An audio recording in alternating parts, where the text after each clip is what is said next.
November 11th. Sister City Council Workshop. It's 5:31 p.m. All right. We have 3 items on the agenda, about an hour to get them completed. So everybody keep that in mind. The first item on the agenda is the Deschutes Soil and Water Conservation District.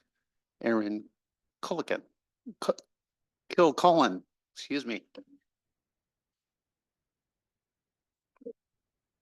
Yeah, if you can do me a favor and make sure your mics are on and you talk into them, because we have had some issues with hearing the recording later, and that's just as important as hearing us in here is hearing it later as well. So thank you so much. And that goes for everybody, right?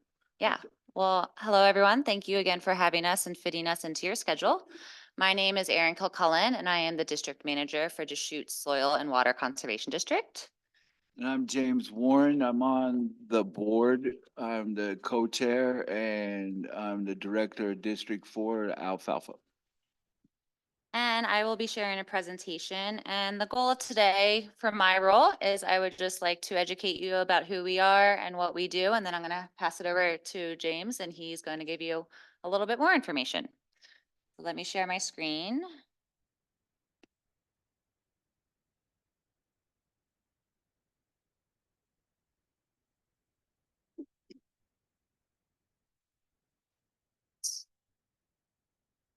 So who are we? So I'm not gonna, since we have limited time, I'm not gonna read everything on every slide. I also handed everyone, I have copies of the presentation. I have copies of our strategic plan that we just reworked this winter, and then a copy of a flyer that's a little information about who we are. So Deschutes Soil and Water Conservation District, we are a complicated organization. We are a special district. We are a local government. We work countywide, and we work with private landowners throughout the county to address natural resource concerns on their property. We are non-regulatory. It's all through voluntary efforts. And we provide technical assistance, education, financial assistance to landowners and communities, both rural and urban, to address resource concerns on their property. And we really like to work with landowners on whatever concerns they have, but also the goals of their property. So if it's a cattle operation and they want to enhance their pasture, but also they have streamside vegetation, how do we work together with those two different roles of riparian restoration health, as well as rural and a cattle operation for agriculture producers? And our values are local partnerships. So we have a lot of partners, including nonprofits, federal and state agencies, and landowners. Sustainability, transparency, and equity. And also we have 7 board members on our district. They are all elected officials, so you all see them on your ballot every 4 years. We have 5 zone positions and 2 at-large positions.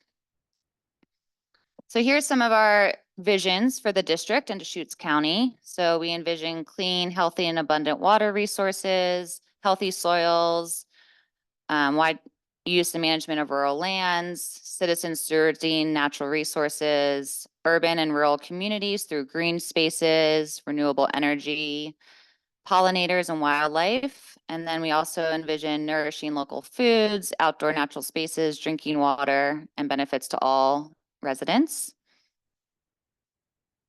And here's a list of our top conservation priorities. So soil and water conservation districts, every county in the state has one. Every county in the United States has one. They have different terms.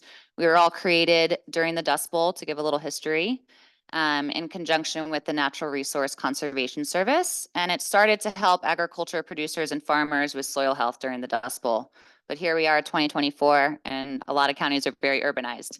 It's not as rural as it used to be. So our scope has widened a lot, and kind of sky's the limit of what we're able to do with rural and urban communities.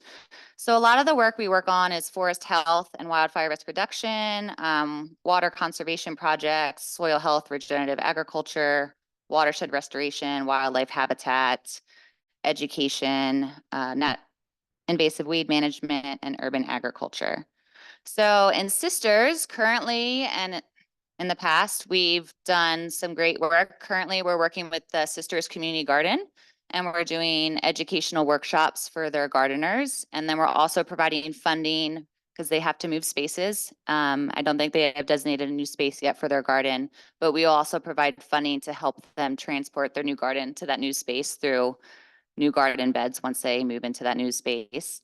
We've worked with 7 forested landowners that live within the wildland urban interface surrounding the city of Sisters on forest health and wildfire risk reduction projects.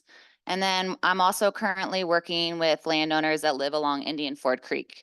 And the goal of that project is to really just start the discussion of how can we get stream flows flowing back into Waichus Creek?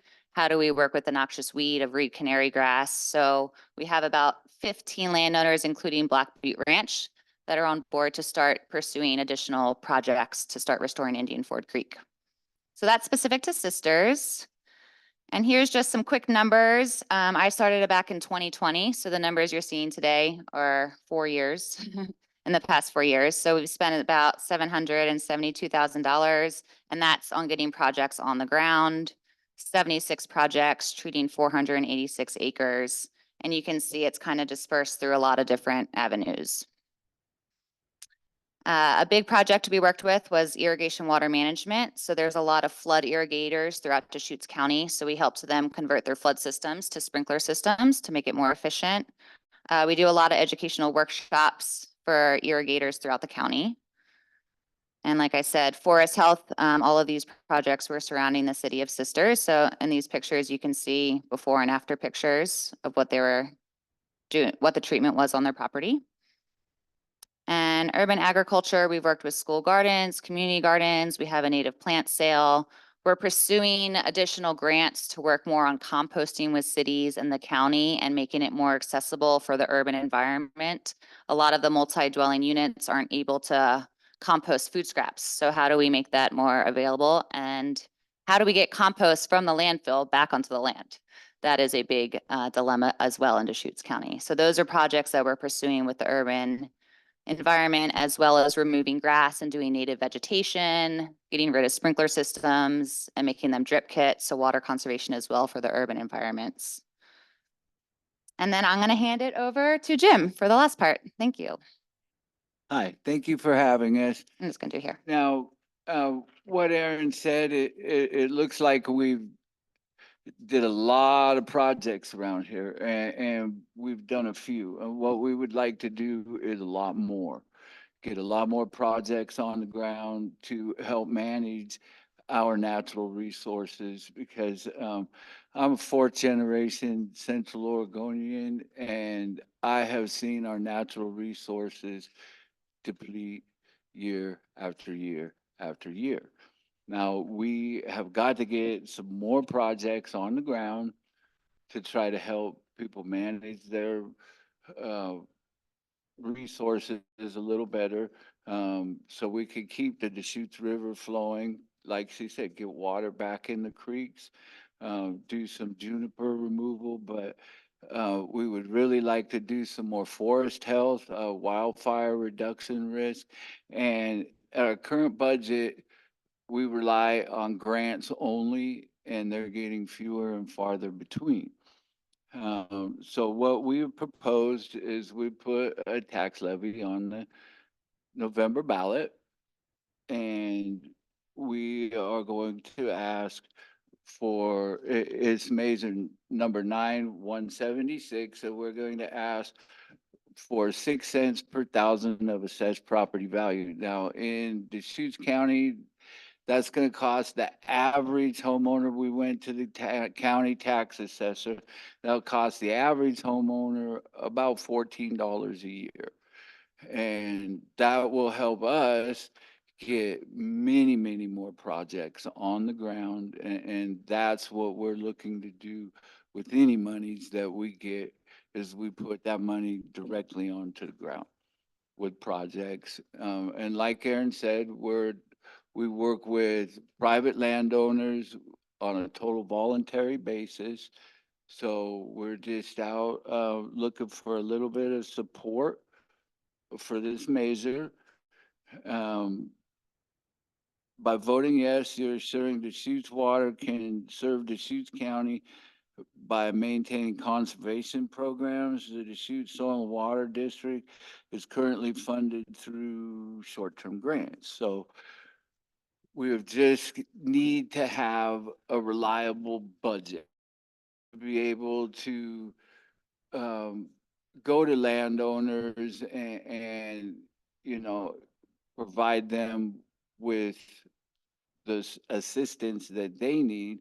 We can help with their monies, you know, by giving them grants. That'll open us up to be able to write grants to our partners, which we have a plethora of partners throughout Deschutes County.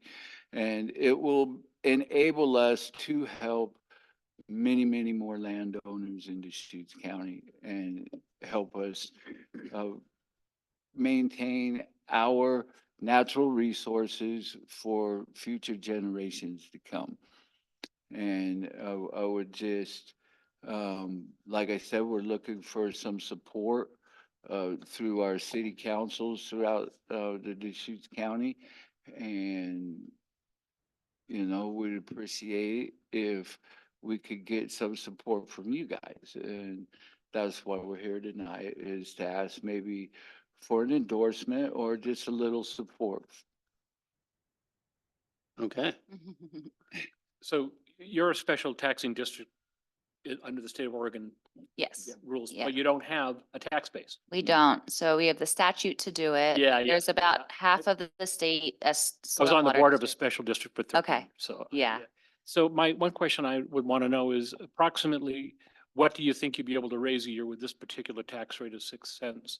It would be approximately $2.1 million Okay, annually. and that's enough to do what you want to do and to stay operational over the next 20 years, Yes, given the limited amount of growth they give you each year?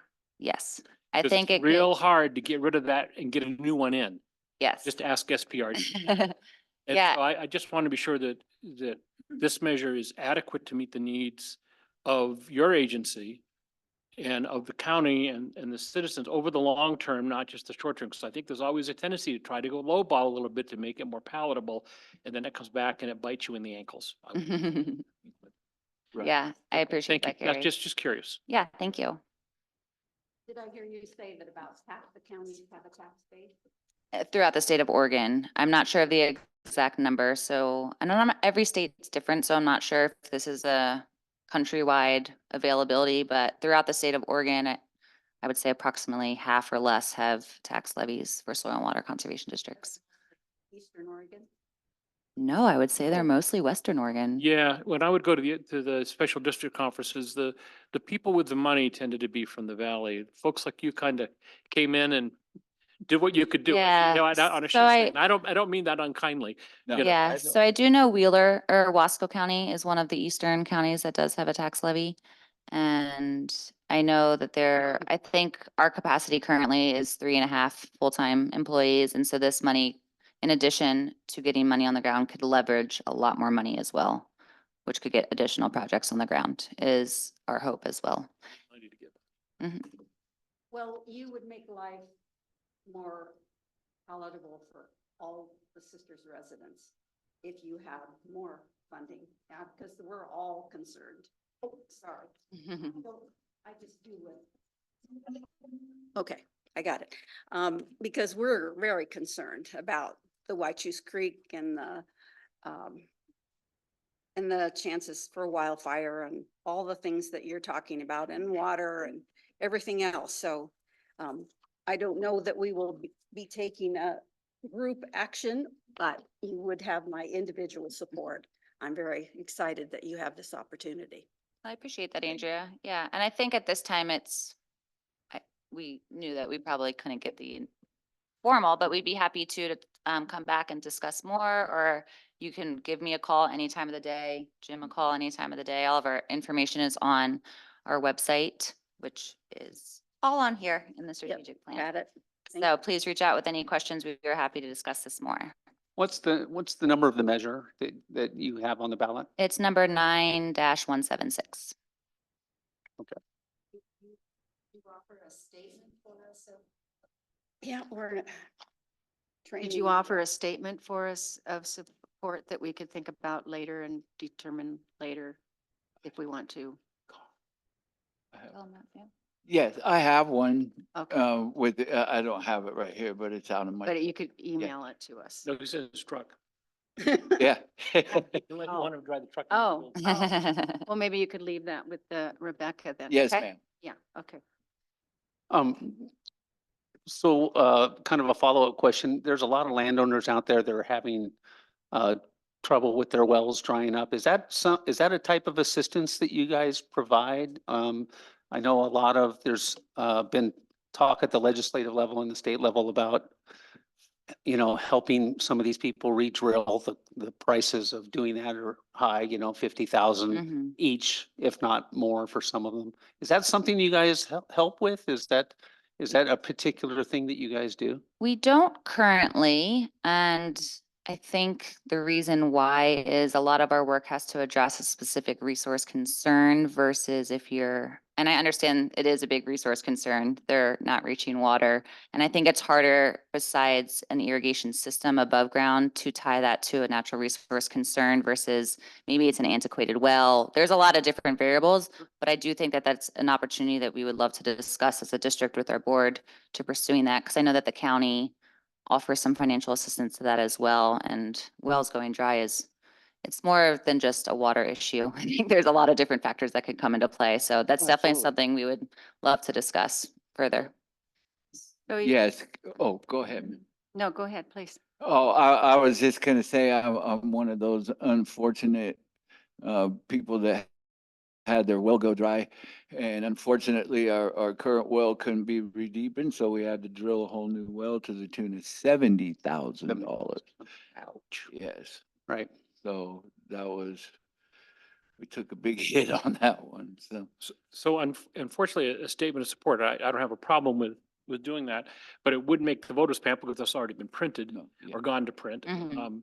So how would the statement of support help you just in terms of in advertisements, the newspaper or something like that, that you would be using voter pamphlets that you'd send around, those kinds of things that? Yeah, I think any digital support, advertising, social media Just and curiosity. yeah. And yeah, we made this decision as a board in July, so it's kind of crunch time. It's a lot of logistics to move forward with this and that's where we're at currently. And we understand that deadline for the voters pamphlet passed, but I think that we could discuss if that was something you'd want to discuss, other avenues of support. Well, and I understand why you want it on this ballot because it's a lot cheaper to have it on this one. It's actually free for all general elections. Yes, yep. If you do it in the Which I spring, it found isn't. out. So, yeah. Thanks. Just kind of say, I'd like to see you be successful in your endeavors and it's just unfortunate that it's not able to have those statements of support in the pamphlet. You did get the measure in the pamphlet. Yes. Yeah. Yeah, of course. We did. So I think it's just as a point of interest, that this whole system, the Deschutes Soil and Water Conservation District was built at a time with the Dust Bowl, and we're now coming into another Dust Bowl with the climate change. So it's pretty interesting that you are still representing that effort to help farmers and ranchers. Mhm. Yeah. Thank you for doing that. Yeah, thank you. And if everybody would agree, we could take a little time in the city council meeting and talk about if we want to throw our support as a council. Right. Does that sound good? Yeah. Because we could sit here and talk about it for another 30 minutes, but we have two more items. Yeah, sorry, I did. No, it's Trying to okay. cut it down at 10 minutes. Yeah. Yeah. This is our issues, not you. Well, thank you very much. And Jim, if you want to grab that from the truck and we'll be in your audience. All right. Yeah. Yeah, thank you Okay. very much for taking Thank you the for your time. Thanks for Appreciate it. showing up. Thank you so much. We appreciate you. All right. Next item is reviewing parks, facilities, and city assets naming policy and proclamation policy. Barry Prosser, Assistant City Manager, among other things. Hello, Everybody knows Carrie, right? how are y'all tonight? I'm going to share my screen and talk through a handful of slides. This is is that me buzzing? I hope not. Didn't buzz till you showed I up. know, right? I should know better than that. I think it's those That's wireless what it mics is. that does Oops, what did I just do?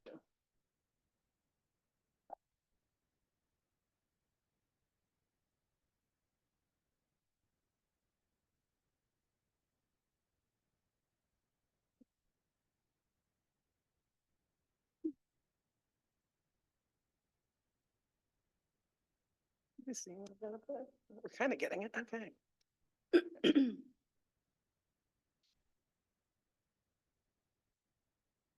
I was trying to find it, yeah, okay. All right, so two policies that we're looking at tonight, the park facilities and city assets naming policy and a proclamation policy. And for a little bit of background on these, in the fiscal year 24-25 and the council goals, under good governance, you had chosen to adopt the naming policy for city parks and facilities. So that's where the impetus came to work on that policy. And then in the city manager's office work plan, we have a portion of one of our work plans is to review city policies and prioritize updates. And in the last few months, we've had a couple proclamation requests come towards us, and we thought, we've had this in the past, we've looked at it, never gone straight into a policy, and we thought this was a good time to bring a policy forward and have you look at it and see where we could go. So I'm going to start with the parks, facilities, and city assets naming policy. And what I'd like to do is kind of talk through this, and then if you have questions or want to make some changes, we can do that on this one, and then I'll talk to the proclamation policy, if that's all right. So this City of Sisters naming policy establishes a consistent guidelines for the naming of public parks, facilities, and other assets within the city limits. The naming policy is intended to uphold the city's unique identity while honoring its heritage and culture and values. So there are some guidelines that I went through and that you guys have read through that I think are the important pieces to this. You know, the guidelines include having a local significance in the name. Looking at historical preservation. So if there's any existing landmarks that we want to preserve and name things after, that's another of the guidelines. Avoidance of duplicates. So in this area, for certain, the mountains are out there, they're street names. Some of the creeks are named different things. So we want to kind of avoid some of those duplications. And that's mainly important for navigation for people, but also for emergency services. So they're not going to, is it First Street and First Street Park and First Street X, Y, and Z? So trying to keep those a little separate. I'm looking at geographical themes, so they can be pulled from features, from the mountains, from the creeks, from the trees. And then also putting some guidelines in about person or person's names, naming after an individual or group. So it should be done carefully and deliberately. So there's quite a few pieces to make sure that that is a thoughtful process when it does happen. And then cultural sensitivity. So just really making sure that we're respecting diversity when names are chosen. We've had a creek that has had to be renamed and some areas renamed in our area just based on that in the past 15 years. So, and then it goes through a couple other how to do these policies, and then the procedure for doing this. And the process and procedure is a little bit open. Because we feel that it could be done in many different ways depending on what you're looking at naming, whether it's a park, whether it's a monument, whether it's a building. So not a lot of it must be done exactly like this, but just some more flexible rules or guidelines right now. So a request for naming would be initiated by a resident, an advisory board, commission, the city staff, or a city council member. Staff would vet the proposal against the guidelines to make sure that it hit the marks that it needed to hit. And then the council then can either select the name, if there was something was submitted as a name, they could send it to a board for input. So perhaps if it's a park, it could go to the parks board. Or you can ask the staff or a board to go out and have a community survey, engage the community in a contest, all kinds of things. The final approval would happen with the council. So the final decision-making process would come back to the council. So if it had gone to a parks board, it would then be brought up to the council for final approval. So that's kind of it in a nutshell. And I was wondering if you had any questions or any updates that you like. Go ahead. So, on the duplicate naming, I gave some examples of where geographically it might be okay to duplicate, like in the case of the In the case of the Deschutes Water Basin, upper Deschutes, lower Deschutes, those are clarifying, but they are actually places. A Whitechoose Creek Overlook Trail. So, I mean, sometimes we will duplicate simply because it helps the person find the place. So I don't know if we want to maybe reword that a little bit or give those examples as exceptions. And then, and that was in item 4.c. In item 4.k, it says all proposed must be reviewed and approved by city council. I think it should end there. I think the approval should be by the board, not by a board, but by the council. And I looked up that other cities require council approval more often than they do that of the mayor or of a board. And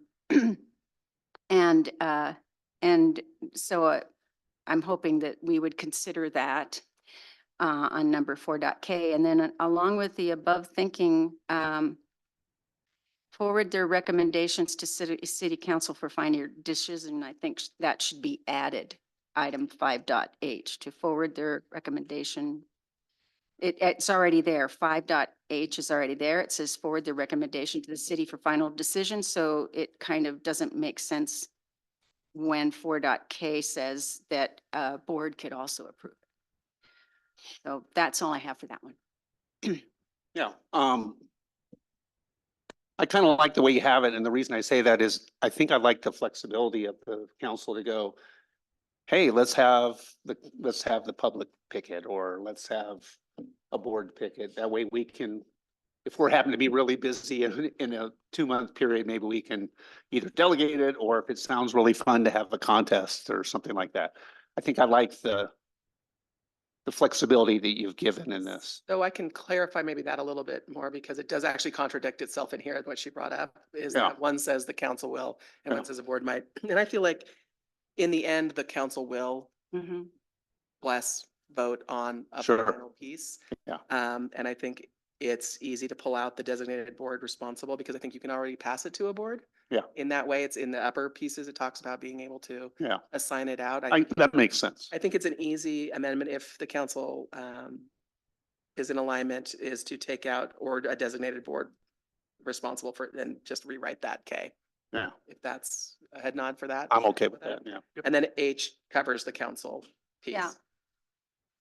And then I don't know if the council agrees on the other part where the blanket statement of not duplicating, and maybe just give an example of where it might be. I think it's written loosely enough in my mind.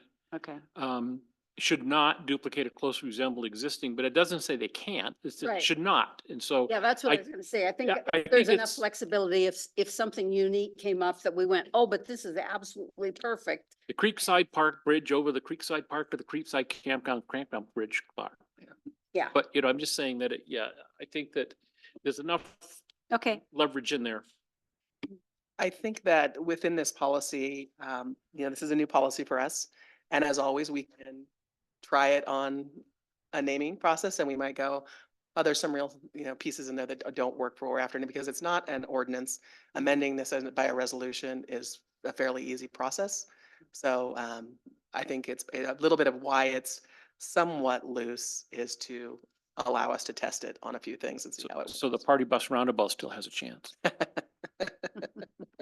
Perfect. I was thinking Preden Park, myself. I No, think they go together. You gotta die for a couple years though. That's hardly worth it. I'm very dead on the inside.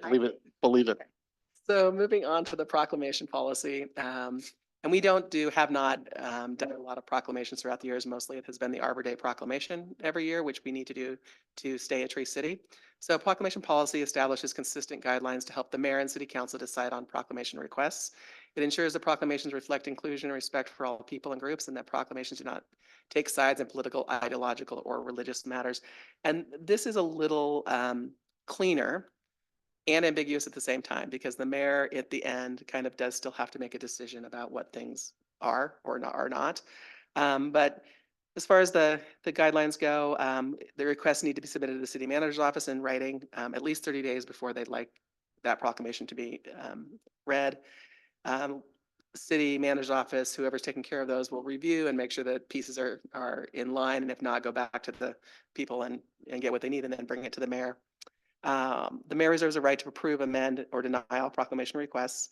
And we're really looking for proclamation requests that show local significance and come from Sisters area residents so that it really is meaningful for our community. A proclamation should avoid any terminology or reference that could be deemed offensive or insensitive.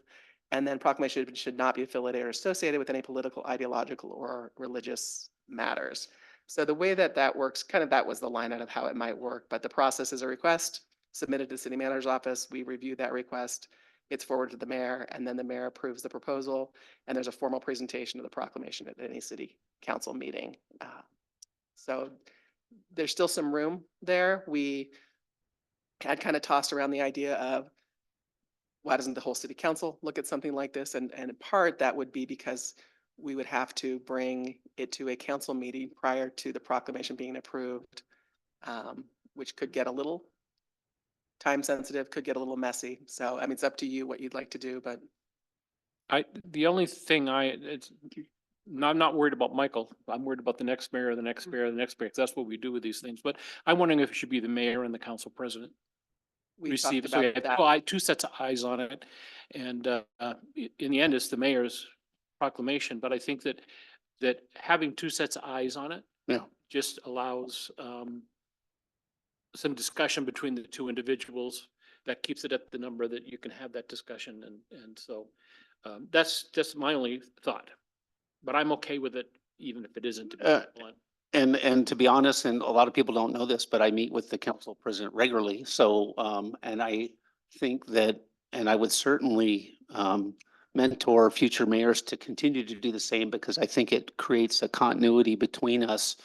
Because the most important part of her duties is to back me up if I get run over by a bus or I'm not able to make a meeting, that she can come in and run a meeting and do the proclamations and have some experience already ahead of time and knowing what the agendas are ahead of time and things like that. So, and I appreciate you doing that for the last couple of years. It's been great. But I think that that's an easy thing, knowing that we do that already, to have her input or whoever the council president input would be.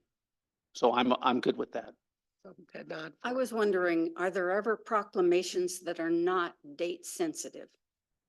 Like, would we, if we wanted to name the badger as the city mascot, would we do a proclamation?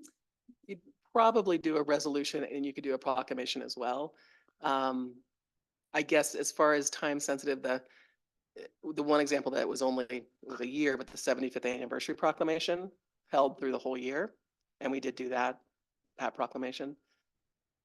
Okay, because I was trying to think of, Oregon does all kinds of things that are not, like our fruit and our tea, our tree. I've been very deliberate about proclamation requests, and basically tell people right off the bat when I get an email, this is not normal for us. I mean, I know that the city of Bend and some other cities really like doing them and have one almost every meeting. I have been very deliberate about telling people we kind of don't do that. And one of the reasons is we have a limited amount of time. We are all volunteers, 100%. And unless it's something that really strikes a chord, that I think would strike a chord across the community, if it's only one part of the community, that's not always the best way to look at it. It really has to strike a chord with the whole community. And I really haven't seen many other proclamations other than Arbor Day every year. We're a Tree City USA, and it's kind of a requirement to do that. But we love doing it, and we've turned it into a wonderful day every year. How many trees did we plant this year? A lot. Yeah, so. So I had a couple of thoughts. I was gonna say that I thought city council, but after your comments, I agree that mayor and president would be more than enough.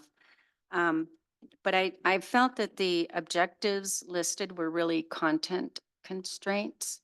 And I wanted to add another constraint of nothing of commercial intent or purposes, and no individual or personal convictions. These I got from other such examples off the internet. But as to the objective of the policy is to enable the mayor to make an official public declaration on certain announcements.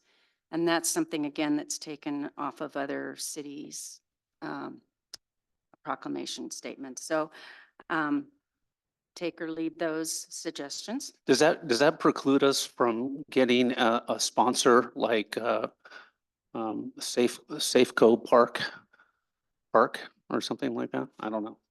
Does that, we don't lose opportunities, do we? I think now you get into the naming conventions and things like that. You go back to the previous policy. Right. So, so Preden Park could be named Safeco Park. They probably have to give us $10 to get us to do it. 10, 20 at least. Yeah. Yeah. I'm still holding out for party bus.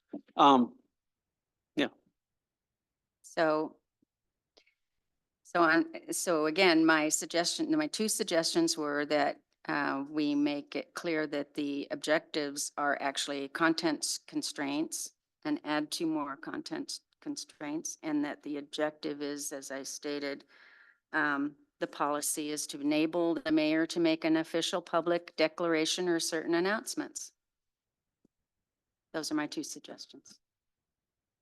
I don't know where anybody else stands on that. So what I would, if the council is in agreement that under guidelines G, we would add nothing of commercial intent or purposes and no individual or personal convictions. So that would be along with, it also states no political, ideological or religious matters. So it would be added there. And then the objective would be changed to the objective of the policy is to enable the mayor to make an official public declaration for certain announcements. Are you all, I mean, is that a head nod? Is that okay? It's kind of a bizarre objective. Well, it is the To objective. enable, well, I guess so. I guess it allows. Yeah. Okay. Yeah, I don't, Yeah. the goal. Okay, yeah. Please use your microphone, sir. Whereas, the policy itself, the objectives are speaking to actually why we have a policy. Right. As opposed to why a proclamation occurs, but, we define the proclamation similar to what Councillor Cobb's definition was. I don't have any strong opinion against that, so that's, I would say the same thing. if that seems workable, this, Yeah. Okay. So I can rework the objective and move the Yeah. other 2 comments into G. And so if there's not any other comments, next steps, I'll revise these policies based on your feedback tonight. Revised policies will be presented to council at a regular meeting, hopefully the next meeting on the 25th, and will be adopted through a resolution process. I think that's good. Thank you. So, yeah, and we're looking kick at off a couple a couple more of boxes. policies. Thank you to whoever did all the work. I know it was some you and some Rebecca and It was actually Holly? Holly. Jordan did some research and I did it, so it was definitely a whole office. Good. Thank you very much. Thank you. Appreciate it. And then our third item on the agenda is League of Oregon Cities Legislative Priorities Review. Thank you, Mayor. Hopefully this doesn't take too much time. So we have a survey to fill out for LOC, and to do that, I asked you all to fill out a survey to identify priorities for our city. The League of Oregon Cities came up through their own policy committees to develop a legislative platform. They do this every other year for the long session, basically to give them direction from their members on what they're going to be advocating for in terms of policy positions during the cycle. So I think they came up with about 23 different positions. And so I think I shared and you guys looked at that book, that handbook that had all those different policy priorities that they've identified through their committees. I don't think we had anybody on a committee this year, right? No, maybe next time. But this is our opportunity, along with probably over 200 member cities in Oregon, to submit our priorities. They're going to still advocate for the 23 different positions, but this gives them sort of the, hey, these are the ones you really want to focus on. There's homework that goes into these. Obviously, we know there's going to be a transportation package because that's being discussed, and they're going to be in town tomorrow talking about the problems there. We know that governors continue to focus on houselessness and housing, and the legislature will as well. But this is our opportunity again to kind of submit our top 5. We'll also share these with COCO. They asked for all the Central Oregon City member cities of the organization to also share, so they have those. And so jumping right to it, so I asked, we asked the council to each individually go through and look at the 23 different positions and identify the top 5 individually, and then we'll come back and kind of figure out as a group what your top 5 are. I was hoping it would be a little bit easier, but unfortunately we didn't have any that were all consistent. So no 5 voters, but we did have a couple that had 4 votes. And so my recommendation is basically, if you're comfortable with this, is just to take 3 that received a majority vote, so at least 3 votes. And so that would be shelter and homeless response, the transportation package, and restoration of recreational immunity. And then there was 3 that had at least 2 votes. And so a couple of city councilors identified behavioral health enhancements, investment in community resiliency and climate planning resources, and infrastructure funding as priorities. And then several received at least 1 vote to make it just more difficult than coming up with priorities. So and if you want one more recommendation, I just have to play the city manager hat hard on, put my hard hat here and say infrastructure funding is always a priority for us. And, as you know, we're going into, $30 million worth of capital projects over the next 5 years, water, wastewater, transportation. How many votes did that get? That got at least 2 votes, which Okay. I was pleased to see, but we are always begging the legislature, federally and state, for more funding for infrastructure, which helps facilitate housing construction. It helps bring down costs for our ratepayers. So I would recommend having that one as a priority. So we have 3 that got a majority vote. Is everybody comfortable with just those 3? Yeah, those top 3 are Yep. fine with Top me. 3 are good. Yeah. So we have 2 more slots. And what are the 3? And we have 3 Structure. or 4 for 2, Yeah, so 2 spots left. 4. 3 3. for Okay. 2 spots. Yeah, so behavioral health enhancements, which is basically a position that the state needs to invest more resources in behavioral health services, facilities. And I think this kind of goes in hand with like the homeless issue Okay. and having more resources for that. Second one is the climate. And the second one is investment in climate resiliency and climate planning resources. I really had hoped they would put something about wildfire in there. It Is seems like that would fire make part sense. of that though? I mean, It's listed under infrastructure. Yeah. If you Fire is? read Yeah. the Yeah. list of things under infrastructure, okay, wildfire is under it. That's Okay. fine. So that's why it got me a vote. Yeah. That- The only reason I would take out behavioral health is because that is really a county issue. It's also a And big this- city issue. It is, but they're not gonna give us funding. So, Right, yeah. but it affects us, I guess. It affects us. in terms So we of- want to support the county, but if True. we're looking for what the city needs, Mhm. Mhm. I would go with the climate and the infrastructure. I like that too. The behavioral health, I mean, super important, there's no doubt about it, but it does go hand in hand with the houselessness issue as well. And I think that there's ways to address our local behavioral health through that issue, and we're doing it now.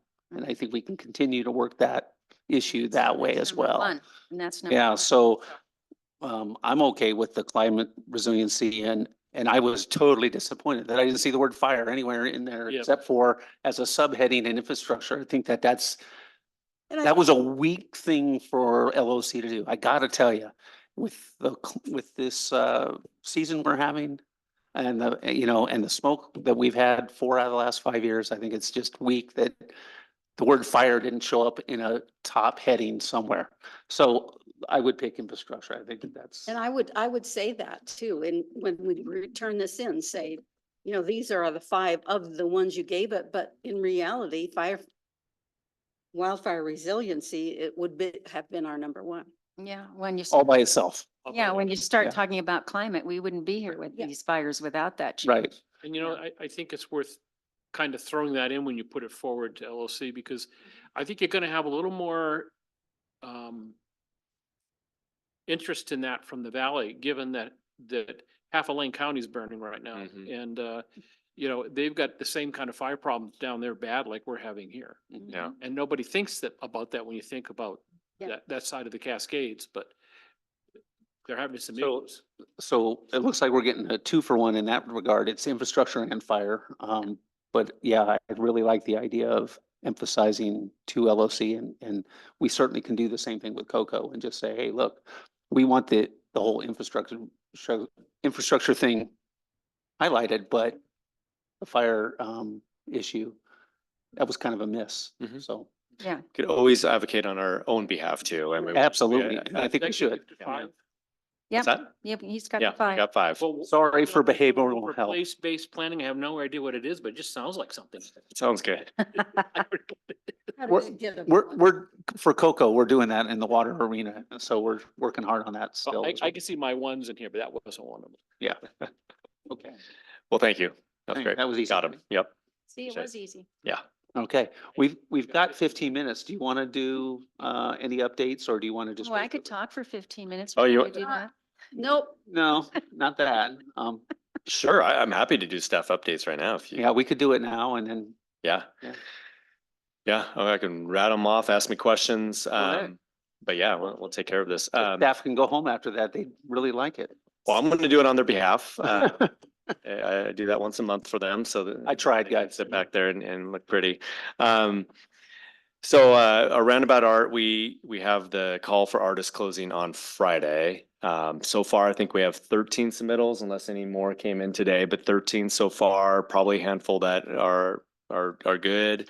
So we're hoping for some more to make it more competitive. But yeah, you know, the roundabout's there. Everybody's thinking about art. That process is well underway, and the call for artists closes Friday. So if you know any artists, and they have a good idea, let them know. We closed our line of credit on the 5th for the URA. So council approved that just a meeting ago, I think. So that happened pretty fast. Thanks, Joe, for doing that. Of course, the elections are coming up, also local elections. We're going to have a candidate introduction to city management staff and kind of do a briefing about city projects and the city and our organization, how it works tomorrow. So they have that information now that we have some actual certified candidates now. So are you gonna have a counselor there to tell them what they're really getting into? Well, that's up to you. You can always. The truth behind it? Okay. Don't believe him. Um, All I gotta do is look in my face. Yeah, look at the additional wrinkles. We do have the meetings. I think I mentioned this at the last meeting, but we've been working on setting up that community conversation about houselessness and sisters. And so you'll start to see a lot more about this coming out. I'll have a letter to the editor in the Nugget. It'll be in the newsletter. And so it'll be advertisements about it, but it'll be Sunday, October 6th at 4:00 at the new elementary school. So we're excited Got about the that. confirmation on that. Yeah, just Good. today. So we're happy about that. We might even get more people because it's at the new school, At the new elementary. the school? new elementary. Yes. I think we shared the news that we received the grant for the Northwest Park Master Planning. This was in the budget. I think we budgeted like $100,000 for it. So this grant's going to offset at least half of that to do the master planning. So this will be pretty exciting. We'll start if we're successful with the grant, which it just has to go through the final approval. So we're on the short list. That process will kick off early next year, probably. You know, we'll have to do an RFP or if it's under a certain amount, we can do direct appointment on the short list, but a lot of public outreach and engagement will be with that project for envisioning our new park at the Woodlands area on the old roundabout. Speaking of grants, we have a couple grants that we've applied for. $250,000 grant for the Barclay improvements. That's a key project that you know really is going to help us with the alternate route, speaking of the roundabout, which is already being used. You know, from what we could tell from City Hall here, semi trucks and others are sort of using it. Depends on the time of day, but definitely more used when traffic's starting to back up. They'll use the alternate route. We also have the CRP grant, which I think is like the resiliency grants or the community resiliency grants for the Elm Street pathway. So we have that application in too, and I think that was a big one, $750,000. And then also in Public Works, the East Portal Mobility Hub, which will probably be our first exercising of the new naming policy after you adopt that. As it's a council goal to rename the East Portal to something that I think folks understand a little bit better, but it is a mobility hub. The bids are due the 25th of September. So that project is coming. So we're excited I know there's interest in it, which is good. Hopefully we get some competitive bids. And then the Barclay Phase 1, which I mentioned, that bid is going out in October. So we'll have another project kind of happening around the same time. That's transportation oriented related. And then let's go over into community development. Urban growth boundary stuff, still, doing lots of community meetings. The steering committee, I think, is the third meeting coming up next month. I think they're honing in on when that date is going to be for the third steering committee. Continue to talk about the draft study area map and those certain areas and kind of refining that and drilling down. And then there's been continued community conversations and outreach. So going to groups like Kiwanis and the Rotary, and we've talked about the tabling events that they're doing to bring awareness about the process and getting input. Farmers market, the art walks on the fourth Fridays. I think folks have seen staff at like Fika Coffee, just grabbing people as they get coffee, like, hey, urban growth plan. You put a map up of the city and people will stop and talk. It's great. There's a couple land use things going on too. The Baker Building, which is that building, it's a mixed use building next to Dixie's. Dixie's has an expansion portion of that project, and then it's a 3-story mixed use building proposed for that vacant lot. That I think was a type 2 application. It was approved, I think, last week. We also just got the applications for Trinity Place, which is our 40-unit affordable housing development. That application has come in now. So that's exciting to see that moving forward. And, of course, we have to, we have to work on and then get that grant agreement in front of council as well. And then Adams Street Commons, which is the Habitat for Humanity project, both those applications are in because there's 2 parcels. I think it's 27 units total, 26 units total for both combined the east and west parcels. So those applications are now in. And then just coming up on your schedule, we have the Defensible Space workshop on September 25th with council. Which, I know we're all looking forward to that. That I think is also going to be going to the Planning Commission in the fall. And then building hardening will be coming back to council for a workshop as well, kind of continuing our study of that issue. And then, we're continuing. Scott has pulled together a committee, as he's kind of briefed you guys on before, about the dark skies. I happened to be in some dark big skies in Montana last week, and I can tell you, seeing the Milky Way on a non-smoky night was pretty nice. So I kept thinking about our dark skies here and getting certified. And then finally today I was at the City Club, and there was the annual panel of city managers that includes the 6 cities in the Central Oregon area. And it was a good dialogue. Thank you, Councilor Cobb, for being there. Hopefully I had enough time to get in and brag You were about great. Sisters. Yeah, you got you got the most applauses. Oh, well, it's I not kept me, track. that's Sisters, I think. Yeah. It was always fun to brag about our city and what we're doing. So that was fun. And don't have to do another one for a year. So that was good, but not a lot of questions for the audience. I think Tammy Bainey did a really good job of facilitating and having good topics for us to talk about. So any questions for me or staff? Any questions? Great. Looking forward to getting that naming policy going. You just mentioned, Yeah. the building, we have a park coming up. Yeah. at the And Transportation hub, that's the modal. Yeah, the guidelines were important for us to get in place. And then as Carrie talked about, we left it pretty flexible so that, we'll come back to you before we start a process and say, hey, do you want us to start with the public and do a survey? Or do you want us to kick this to a board and commission where they can come up with some finalists that then we ask the public? Or do you have ideas first? Kind of, there's different ways that we can jumpstart a process to kind of work through. I think the key thing is you guys are at the end of the road as the decision makers, but in between on how we kind of get ideas from either the public or from, boards and commissions or, doing surveys and polls and stuff like that. There's all sorts of funny examples of when you don't do a process, you can end up with a funny name. So you got to have some I Mm-hmm. guidelines. forgot to include that it has to be a snappy acronym, Yeah, yeah. Yes. like Doesn't hurt. BART. Bay Area. Yeah, yeah. Transportation. Rapid transit. Yeah. Yeah, rapid transit. All right, well, if there's nothing else, we'll adjourn this and have a regular city council meeting in about 7 minutes. Thank you, Rebecca. I'd like to call to order the 6:30 regular city council meeting. It is September 11th and it is 6:33 p.m. So we're only 3 minutes late, not too bad. Please join me in the Pledge of Allegiance. I pledge allegiance to the flag of the United States of America and to the republic for which it stands, one nation, under God, indivisible, with liberty and justice for all.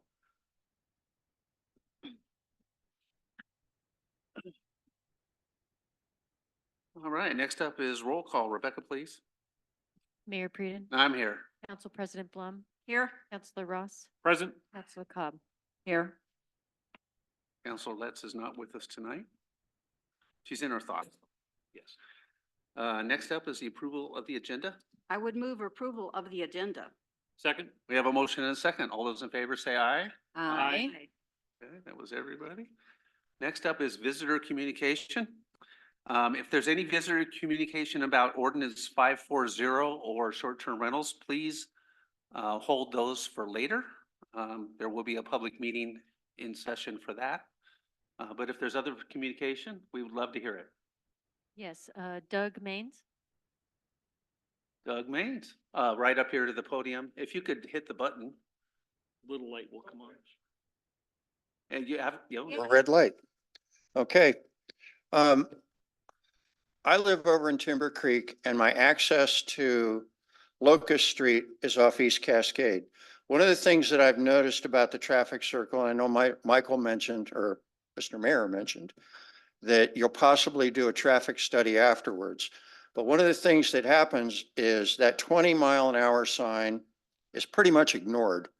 That's a gentle curve coming into the traffic circle. The traffic circle exit onto Locust is also about 40% closer to East Cascade. So when you go to pull out and you want to cross the highway and go out to the traffic circle, you have maybe 3 seconds to make your decision on whether or not to go.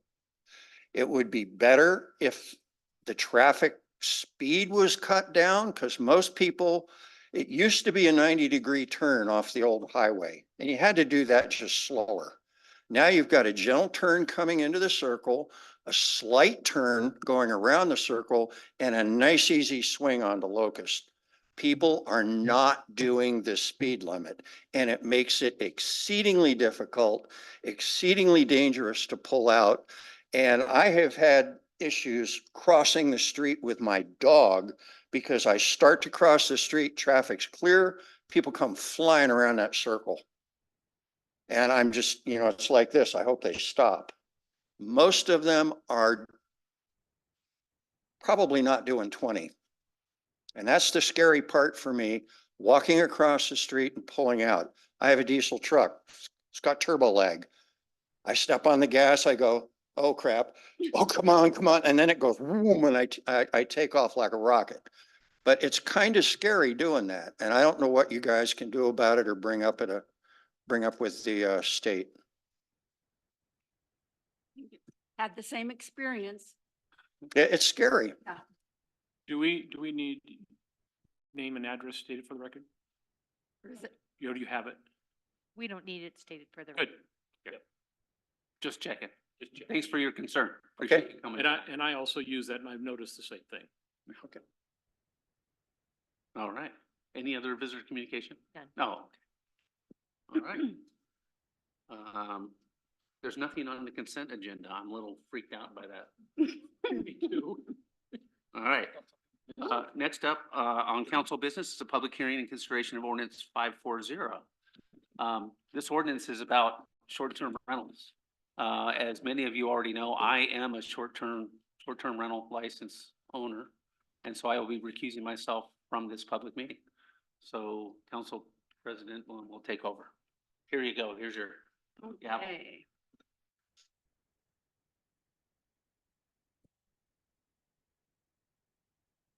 Are your mics on, folks?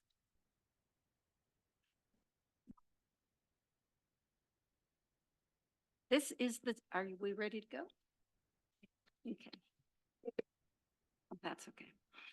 This is the time set aside for a public hearing on city file number TA 24-02. An application for text amendments to the Sisters Development Code Section 2.15.27 2700 dash special provisions for short-term rentals submitted by the City of Sisters. Meeting is now called to order. The public hearing will be conducted as follows. Staff will make a presentation, entry of additional correspondence received into the record, applicant opportunity to make a presentation, opening the public hearing for testimony in the following order: testimony in support of the proposal, then testimony in opposition to the proposal, and then testimony that's neither in support or opposition or neutral. The applicant will have an opportunity for rebuttal. There will be questions of staff, if any, by council. We will close the public testimony portion of the hearing, and then there will be discussion and recommendations by the council. Testimony will be accepted in person and remotely via Zoom. If you would like to speak, please provide your testimony after you are called. If you do not wish to provide testimony, please say no testimony after you are called. Any questions should be directed to me as council president. When you testify, please state your name and address for the record, and please speak clearly and loudly to ensure testimony is heard, as this hearing is being recorded. Callers will be muted after their testimony concludes. At my discretion, I may limit testimony to 3 minutes per person. I would encourage those wishing to speak to keep testimony concise and relevant to the issue before us this evening. It is encouraged to simply agree with a point made by another person instead of making the exact same point. For the deliberations, the applicable substantive criteria are listed in the staff report. These are the criteria the council must use in making its recommendation. All testimony and evidence must be directed towards these criteria or other criteria in the comprehensive plan or other land use regulations that the person testifying believes apply to the decision. Testimony that is not directed towards applicable or potentially applicable approval criteria, even if a strong point, is ultimately not relevant.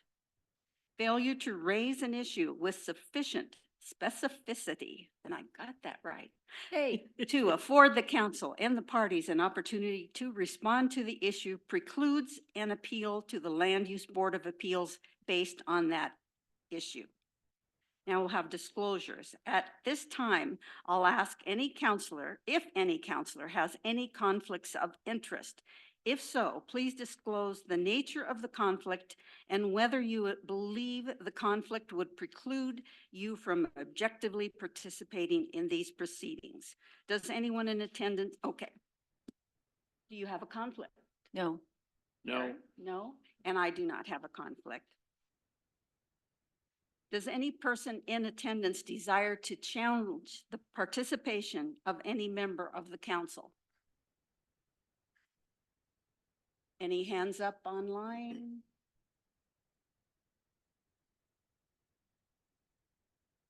No. Okay, then we'll go with the staff report. Thank you, Council President Matthew Martin, Principal Planner, City of Sisters. As introduced, what we have before you is a package of text amendments to Sisters Development Code relative to short-term rental regulations, and particularly Section 2.15.2700. My intent of my presentation tonight is supplementary to the staff report provided to you in your packet this evening. Just provide a bit of background on the process to date, a high-level overview of the proposed amendments that are included with the ordinance, and then provide you or reiterate the Planning Commission's recommendation and talk about next steps.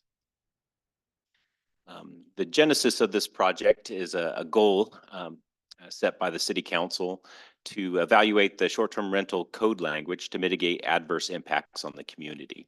In those early conversations we had, those impacts that were under consideration was availability of long-term housing options, as well as what I'll call nuisance or neighborhood impacts relative to short-term rental tenants and occupants during their stay. What brings us here? What is a short-term rental? Just want to start there briefly. Is a dwelling unit or a portion thereof that's rented for a short-term period of time, that being less than 30 days consecutively. And that's for a fee. And so what we have generally are the rental of a room or entirety of that dwelling unit, a house, an accessory dwelling unit, portion of a duplex, and condominiums are what we see generally here in the City of Sisters. Recognizing that that includes those that were previously approved under what was called a vacation rental, or those that were operating as the short-term rental or short-term basis prior to even defining the use, but distinguishing it from hotels, motels, or bed and breakfast inns. Those are regulated entirely different by different standards within the code. So we got started on this project back in September of last year and had a series of a total of 7 workshops that included both those before the Planning Commission and the City Council. Really, those are, I don't want to call them repeat, but complementary. So it's really a series of 3 to 4 that provided the additional analysis and dialogue with the different bodies. Within those workshops, we started with an overview of our current program, what those regulations are, what those impacts are of the current program, looking at the permitting data, the revenue sources that are generated by short-term rentals, and any known code enforcement cases and resolutions thereof. As we continued on the analysis, we brought in additional data for analysis, that being the Deschutes County Sheriff's calls directed and specific to short-term rental properties that was provided, as well as we solicited short-term rental owners and operators in a survey to get feedback on who they are, where they are, and how they operate, and what their kind of collective experiences have been with the program and the rentals of their properties. From those overviews, we also considered various regulatory mechanisms, one of which that we discussed particularly was a moratorium on the review or acceptance of short-term rental applications. Ultimately, we considered that that was not a viable option to continue to pursue, but I wanted to highlight that that was at least discussed. And then further over the remaining and latter workshops, we discussed potential code amendments that ultimately the City Council directed staff to pursue formal adoption or at least review. And those include prohibition of short-term rentals in new urban growth boundary expansion and annexation areas, expansion of concentration limits from the existing 250 feet to 500 feet, and then lastly, applying the concentration limits to condominiums, as well as residential-only developments in the downtown commercial district. those latter two that apply or would be applying the concentration limit new, whereas now they are currently exempt from those concentration limits, being that 250 or what's proposed 500 feet. For reference, on the slide are figures 1 and 2 from the Downtown Commercial District chapter of the Development Code. The particular areas that we're talking about are those that are encompassed by a yellow hashed line. So it's only a portion of those northernmost areas of the Downtown Commercial District in proximity to Adams Avenue. Now on to those proposed amendments. Again, not my intent to read these verbatim, but rather give you an idea of what the intent of the code language that's included in the ordinance for consideration. This first being prohibited uses. This is directed at that prohibition of short-term rentals in new UGB expansion and annexation areas. A particular element of this was, as a result of direction from council, was to provide some consideration for special circumstances in the future that may warrant allowing short-term rentals in particular areas of those annexation areas. What those particulars are, we don't know, because we don't have a proposal for annexation before the council or before the community at this point. So it was really to provide a carve out for future councils to consider under those annexation agreements to, under particular circumstance, to allow short-term rentals in particular areas. Next, the application of the concentration limits. Now, it's a bit wordy and it may appear redundant, but working with legal counsel, it was important to capture the details here, and where really the extent of the breadth of the text is to capture that area that has been added for the residential only developments within the Downtown Commercial District. All the existing residential, multifamily residential, Sun Ranch residential, Urban Area Reserve, and North Sisters Business Park districts remain the same. So this is really directed at those downtown commercial areas and reference to the expansion of the concentration limits to 500 feet. In this same section is the identification that condominiums are going to be subject to the concentration limit by striking what's current section number 3, identifying the exemption for condominiums, and then adding the reference to condominiums under those situations where there may be multiple properties on an individual, multiple dwelling units on an individual property. And then lastly, the new number 3 is the details of applying the how to apply the new concentration limit of 500 feet.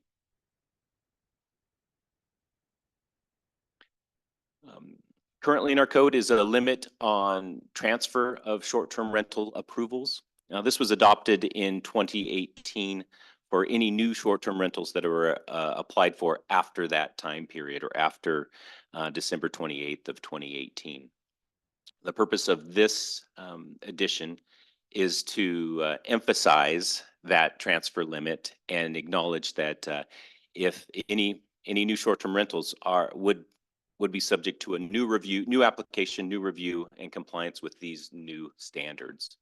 So this is really just to explicitly say that transfer limit is indeed a limit, and any continuation is subject to new review and compliance with the standards at that time.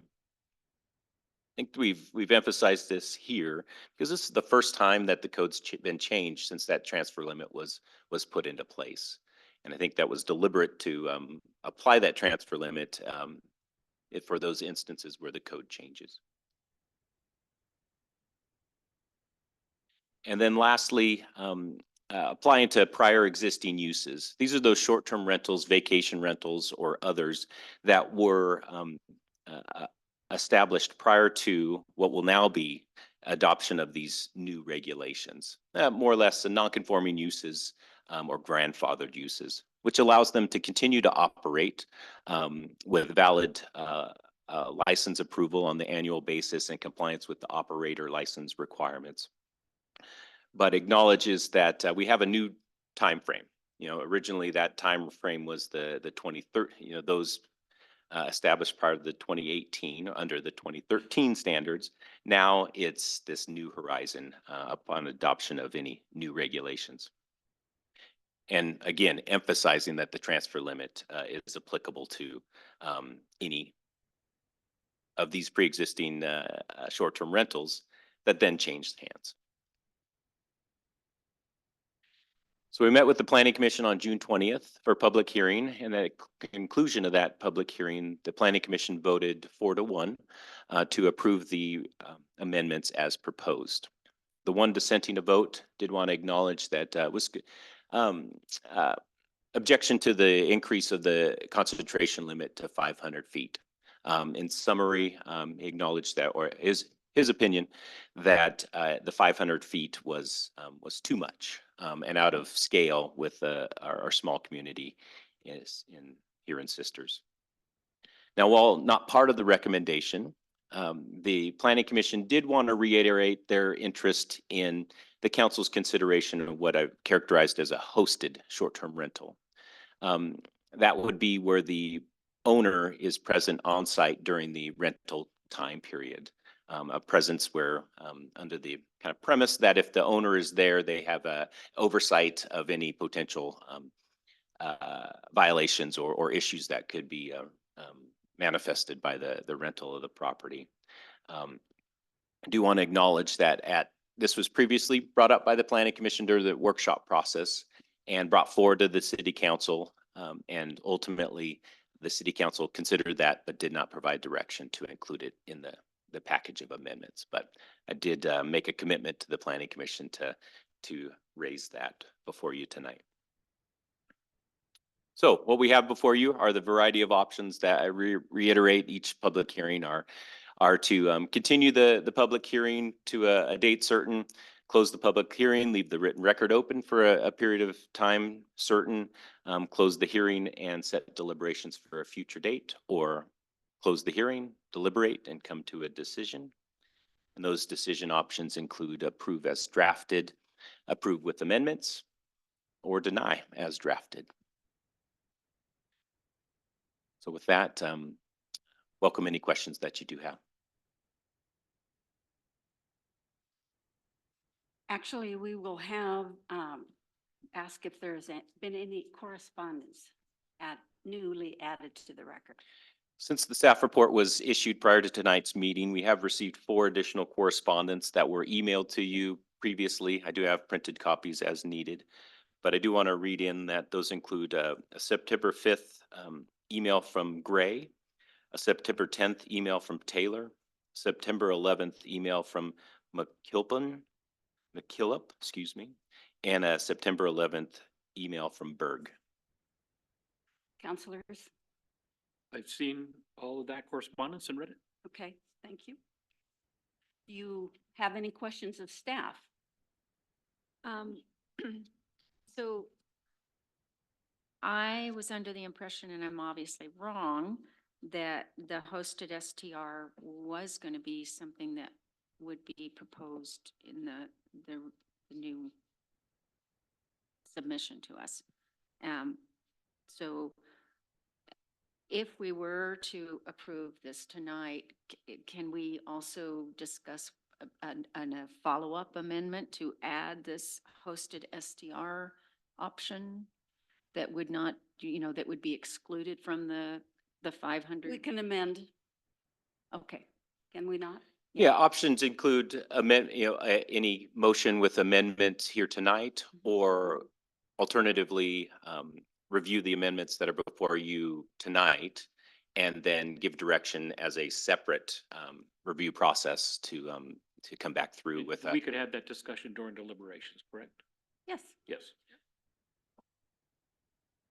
I just want to note that, that any language associated with that may be relatively comprehensive and require Pencil in a couple of words. right. So that may be where we consider, a separate review process. So you have to put it into planner speak.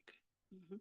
Right. To make sure that it doesn't affect something else. yeah, review the whole Understand. thing again, which is why it should have been decided before it got to this level. Yes. Okay. Okay, so there are no questions? Okay, everybody seems pretty clear.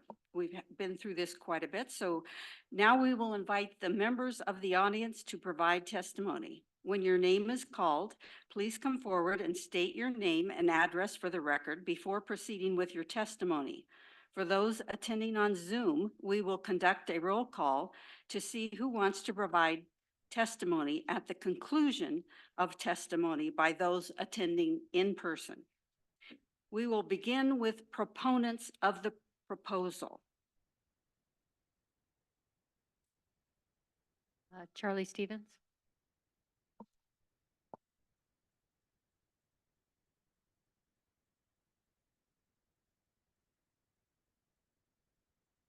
It's on. Good evening, city councilors. I'm Charlie Stevens, 1086 West Collier Glacier Drive here in Sisters. I'm here on behalf of our little group of citizens called Better Living in Sisters as well. So I'm just delivering a message. Matt took about half of what I might have said by kindly including the Planning Commission's interest in an exemption from the limits for hosted STRs. We strongly support that. We came to that same conclusion. The process that got you your proposal it really was unable to take into account the public testimony that happened at the Planning Commission hearing. There's no, they have three choices. They can approve it as it is, they can reject the thing as it is, or they can edit on the fly. And they chose wisely not to edit on the fly. So you got that without the public input that suggested that hosted STRs really don't need that level of regulation. They don't impact our housing stock. They're highly unlikely to cause the neighborhood issues that a lot of people are concerned about, obviously. The other thing that the Planning Commission talked about was what they called the loophole. The process by which the city negotiates with a developer what the STR allowances and regulations will be for that development. It's the out. Several planning commissioners were not particularly happy with that, and we're not happy with that either, mostly because there is no, in the wording that we see right now, there's no inference of public process for that. And we think there should be. So we think that if there is an out, it should be with public process so that people have a chance to say something about it. Other than that, we're very generally supportive of this whole thing. We think the city's on the right track, and we urge you to keep on going. Thank you. Thank you. Additional proponents?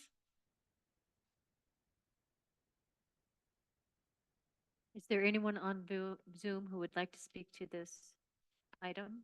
Please raise your hand.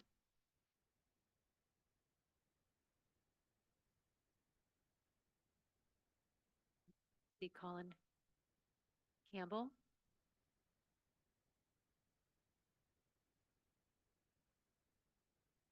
Hello. Hello.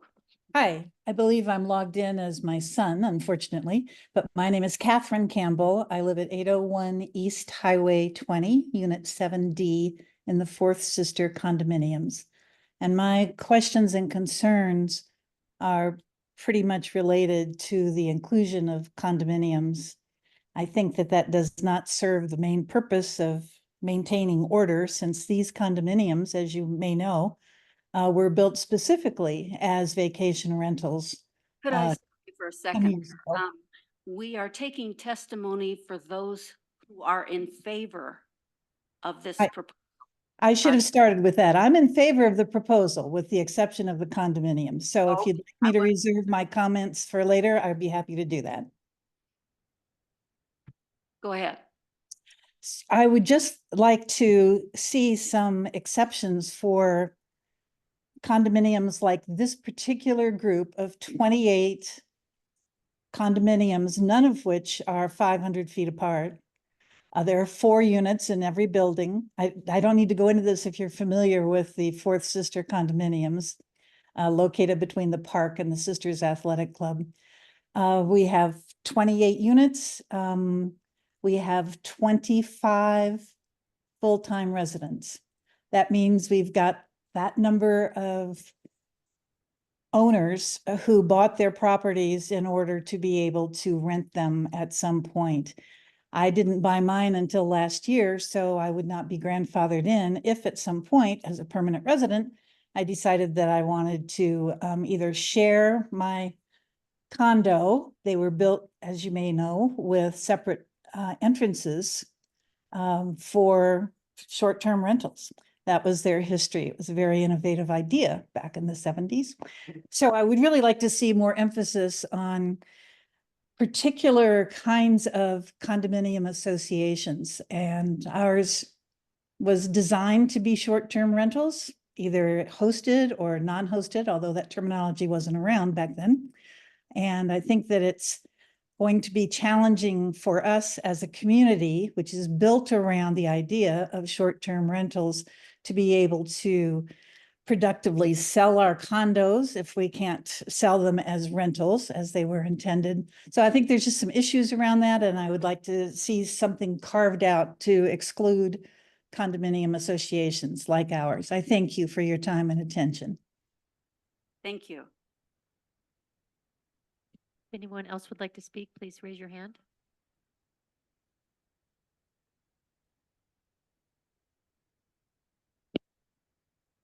I see none.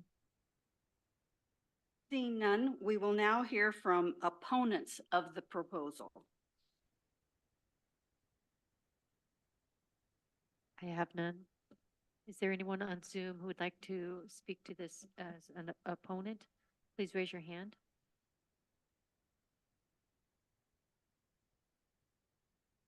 I see none. Seeing none, is there anyone who would be neutral on the proposed ordinance? On Zoom, will you please raise your hand?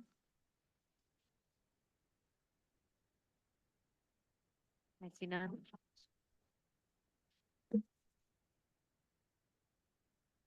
Okay, one last chance. Is there anyone else who would like to speak? Pro or con? Okay, seeing none. Does any member of the council have any further questions of staff? I just have one question. The condominium that was mentioned, that's in the residential zone, is that not correct? Is it zoned R, is it zoned commercial? It's zoned residential. Thank you.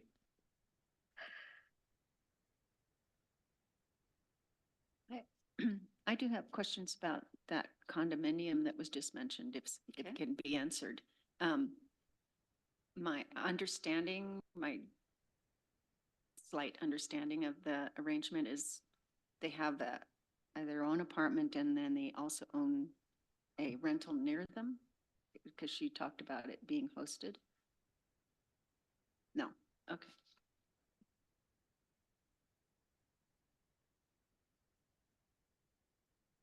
Is it the council's wish to close the public testimony? I would be in favor of that. Okay. Yes, you do not wish to continue the hearing. Okay, we will close the hearing portion. Okay, now we have deliberations. That was the gavel. Okay. Is it really not, is it really important to have the gavel? Or is it just symbolic? Okay. Just wanted to hear you do it. Okay, well, I want to make sure, and I mean, if it's a legal requirement, I want to make sure. Okay, we have now closed the hearing and must deliberate towards a decision. Our options are approve the amendments as proposed, the package in its entirety, no changes. Approve the amendment with changes that are so simple that we can put them in today and now. Mhm. Or deny the amendments. When your name is called, please provide your thoughts on the proposed amendments that are already in the package, not the additional ones that have been discussed, Mhm. and what decision you are inclined to make. I will continue going through the order until there are no further deliberations or until a motion is made. So you will have the opportunity to respond and or adjust your thoughts based on the testimony of your fellow counselors. Okay, we'll start with Susan. I'm in the position of wanting to approve the amendments as proposed, with the caveat that we soon thereafter review and include some sort of amendment having to do with the hosted STRs. Gary. A couple things. I'm kind of in the same position. However, I'm pretty ambivalent on the hosted STRs. I think that we did discuss that. And feel that that's a different animal than the other things that we're talking about. Related to anyone who currently has an STR permit. Because there's been letters that imply that they think they're going to lose their permit, and of course they're not unless they sell the property. I also know we had some discussions about future councils and putting language in this as future councils could negotiate with the developer to, I think that language made it into negotiate, so we wouldn't. Personally, I think that's being wishy-washy. I think we ought to just not put it in there, and then they can go in and go through the process of changing that and having to have the public hearing and having to have the public input in order before that becomes a reality in an annexation process. We know that we probably are not going to be on this council when that time comes. And it's a small town. Sometimes it's kind of easy to stack in favor of one thing or another. And I believe that that language should not be in there. I think it should be that no short-term rentals are allowed in the annexation zones. That's where we started from. And I am not convinced that the language put in that would allow future city councils to consider that and provide exemptions. I think that needs to go through the public process, which would be going into a code amendment and allowing that to occur in order for it to happen. If we can do it, to allow someone to put an RV park up the street and spend weeks and weeks and weeks and weeks and weeks on it, we can do it for this too. That's where I am on that. We'll go around Yeah. it, you know, because this is where we influence Yes. each other maybe. Okay. I was looking forward to this public hearing, thinking that I might get some additional input from the public that would make me feel more comfortable with this amendment. I am not. The reason that we looked into this amendment is because we wanted to review how our current laws were being handled and what the ramifications have been, what the police have had to say about short-term rentals, whether we're growing short-term rentals or we're losing short-term rentals, and how the people that own them think and feel about it, and what their needs are and concerns are. And I think we did all that. My conclusion was that the ordinance we have in place now is working as intended.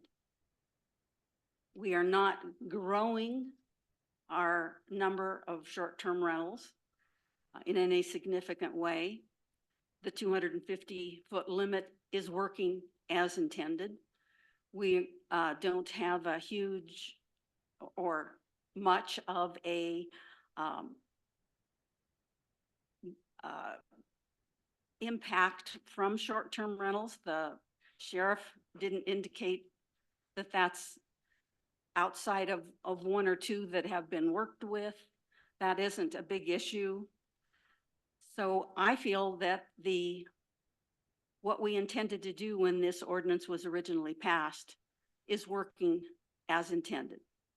My second problem with it is by expanding to the 500 feet, I feel we are taking value from a short-term rental owner when they sell. I was okay with that when it was 250 feet because I felt we needed to move the short-term rentals away from each other so that they wouldn't be clustered.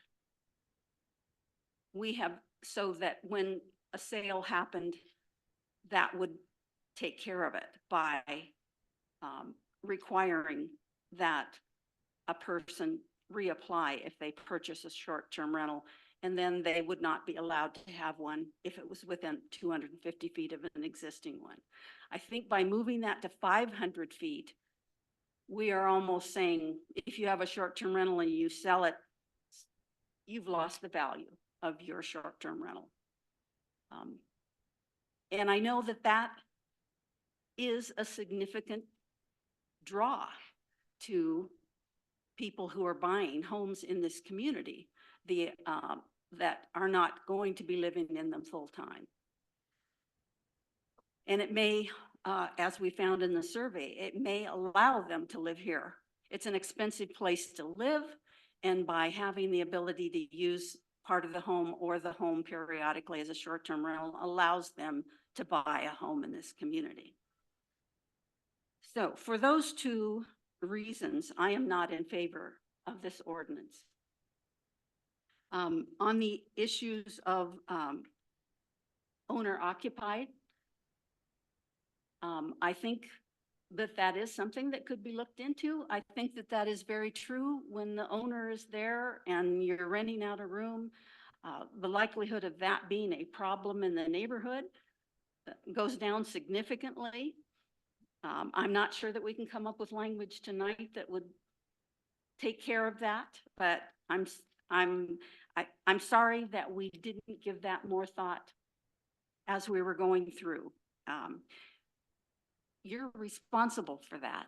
You should have just said, you guys need to take this up. I think if you really considered this, The meetings will start tomorrow. yeah, that's, well, 20 lashes. And as far as the changing it to allow or not allow in the urban growth boundary, I kind of feel like by the time that happens and the review is done on a master plan for the area, giving the next council that's at that time to look at it kind of fresh and see what it is, I don't think that's necessarily a bad idea. I'd have to be persuaded on that one. Okay, Susan, you had some more. Yeah, want to say? I agree with Gary on the loophole in the first section that was changed. I meant to say something and I forgot. I don't want it to be easy to decide to have STRs based on a developer's application. I want it to be difficult. I want, as Gary said, public scrutiny. On the comments from our president, so my understanding of why we came into this is there were a lot of smaller cities on the coast, and they were tourist cities, and they were trying to do catch up on the STR explosion in their towns. And we were seeing this and we wanted to get ahead of that. And so this, I thought, was an ordinance for the future. Yes, in the past and up till now, it hasn't been an issue in our town, but we don't want it to be an issue in the future. And so I think we have seen a little bit in our hotels and motels where they haven't gotten as much, haven't had as many customers because of all the STRs we already have. We haven't really been able to assess whether the workforce could have been able to buy some homes if there hadn't been STRs.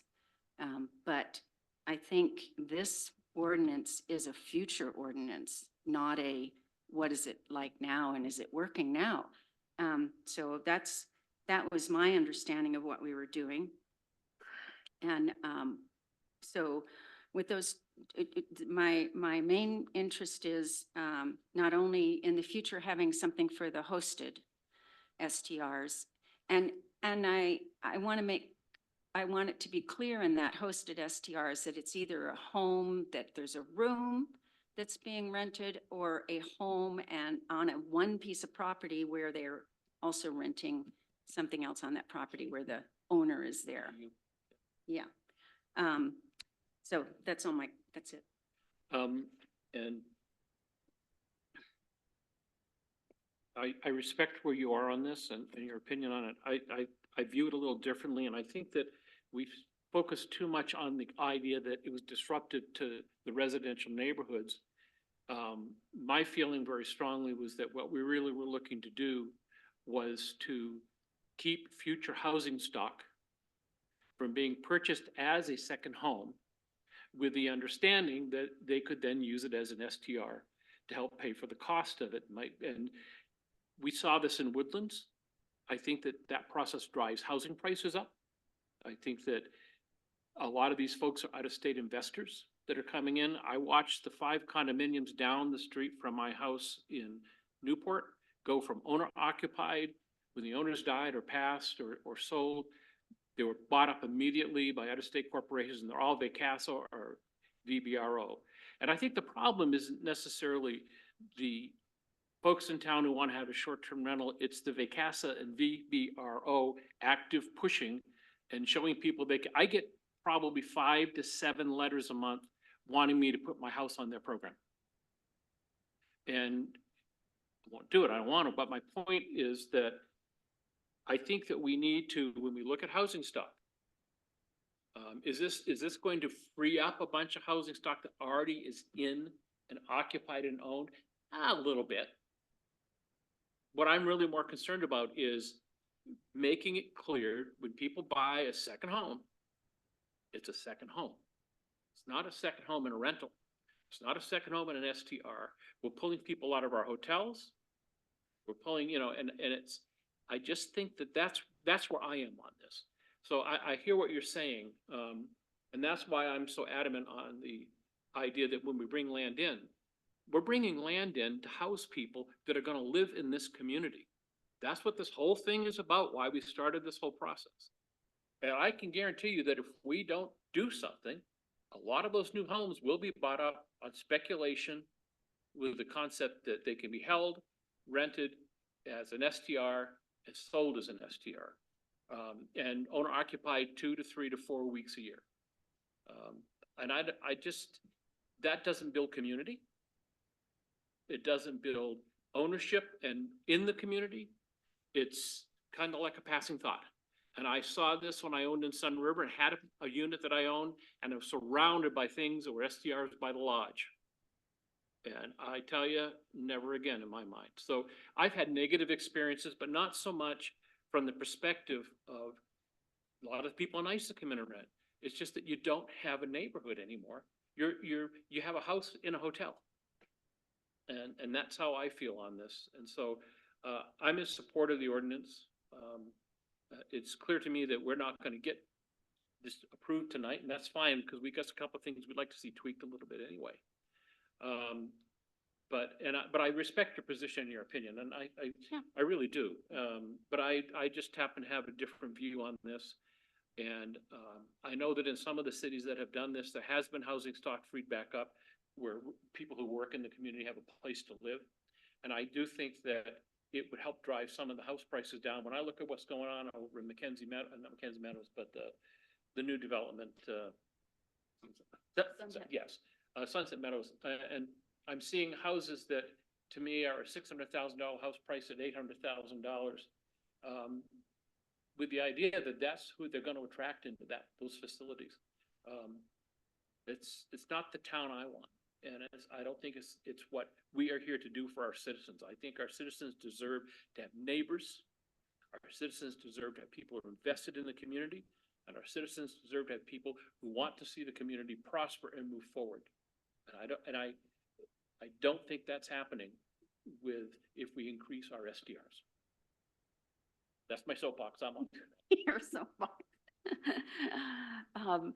I think when we looked at this in 2018, that is exactly why we looked at it, was because we saw negative situations happening. I just feel like we took action then, and what we did has worked. If there was some evidence that it wasn't working and that we needed to tweak it in some fashion, I would do that. I just don't see that there is a problem. So we have what I would say is generally a 2-to-1 vote that people which will not move us forward. Do we want to go ahead and make a motion and see what the actual vote is? Sure. Is that procedurally what we should do? Well, I mean, so the first reading, right, in order Yeah. to pass in one night, you have to have Yeah. it unanimous. So it would then go to second reading.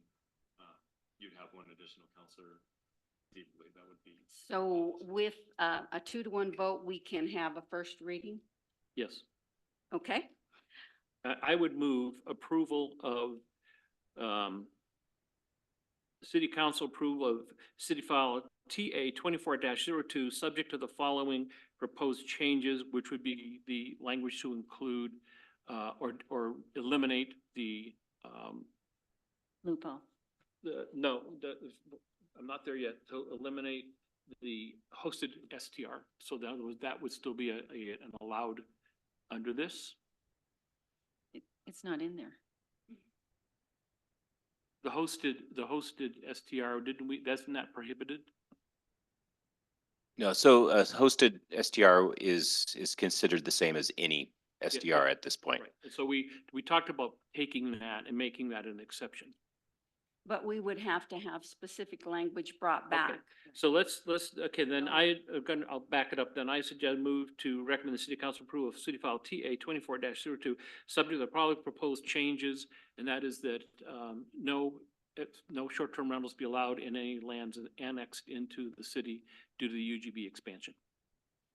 So recognizing it would be removal of the additional language under 2.15.2700D2, removing the language unless specifically permitted in an annexation agreement approved by the city council. Correct.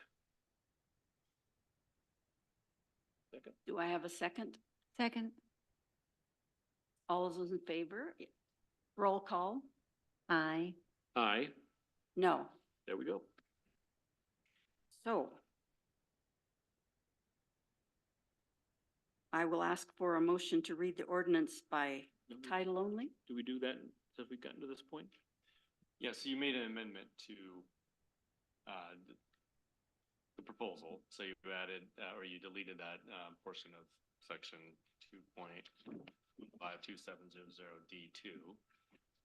And now, yes, you're asking for a motion for the first reading. I move to have the city manager read ordinance 540 by title only. Do I have a second? Second, sorry. I said. Vote, Susan? Aye. Aye. Aye, President votes aye. Okay. Ordinance number 540, an ordinance of the City of Sisters amending Sisters Development Code, section 2.152700, special provisions for short-term rentals that modifies the applicable development standards.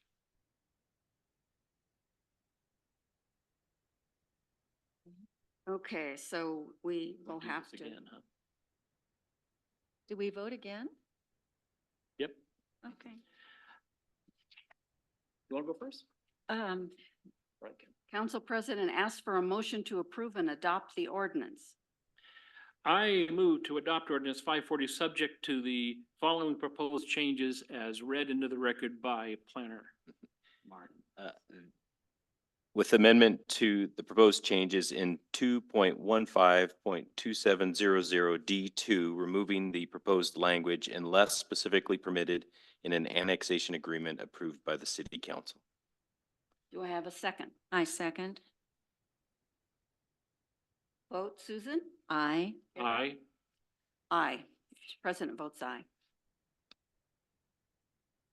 You voted for it? Well, it's gonna go to them. No. I would vote no? Well, I guess, yeah, I guess. I don't know. Is this just? Okay, you? so this is, you're voting on the ordinance at this point. So this is, so we did the reading of, by title. Under council rules, if it passes unanimously on the first reading, then the ordinance is approved. If it does not, then it goes to the immediately. Okay, then I vote no. For the second reading. We wanted to let you change that. Oh, okay. I just thought that was No, symbolic. no. Yeah. I thought, Yeah, and you probably want to read that last section about when okay. the second reading will be. The motion carries. Or the motion fail, if the, yes, not motion fails and state a second reading of the ordinance 540 will occur on Wednesday, September 25th, 2024 at 6:30 at the regular council meeting. Perfect. Thank you. And will Jennifer be able to? I believe so. So is it possible for us to ask for having a proposal on how the hosted STRs would be included? Or we're not going to be able to ask for that? I think it's at this point is if, I mean, you could either direct staff to bring it back at as a separate amendment, later, not associated with this. Oh, I think that would be the cleanest way to do it. Okay, That was what I heard. so I would like to ask that. If there's a consensus on the council to direct staff. wait until next time when Jennifer's here to see. Let's see where the vote ends up and then So we'll you- know whether it's worth the Right. staff time to do it.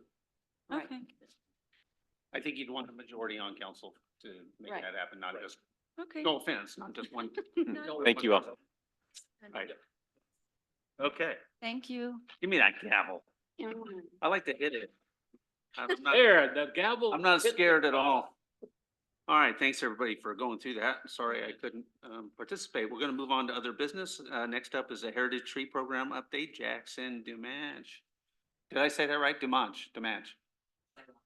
Match. Say it for me so I can hear. Dumanche, Demange. I apologize. but I won't take it personally if you mispronounce. Okay. He'll just stick his cat. My name is Michael Pradine.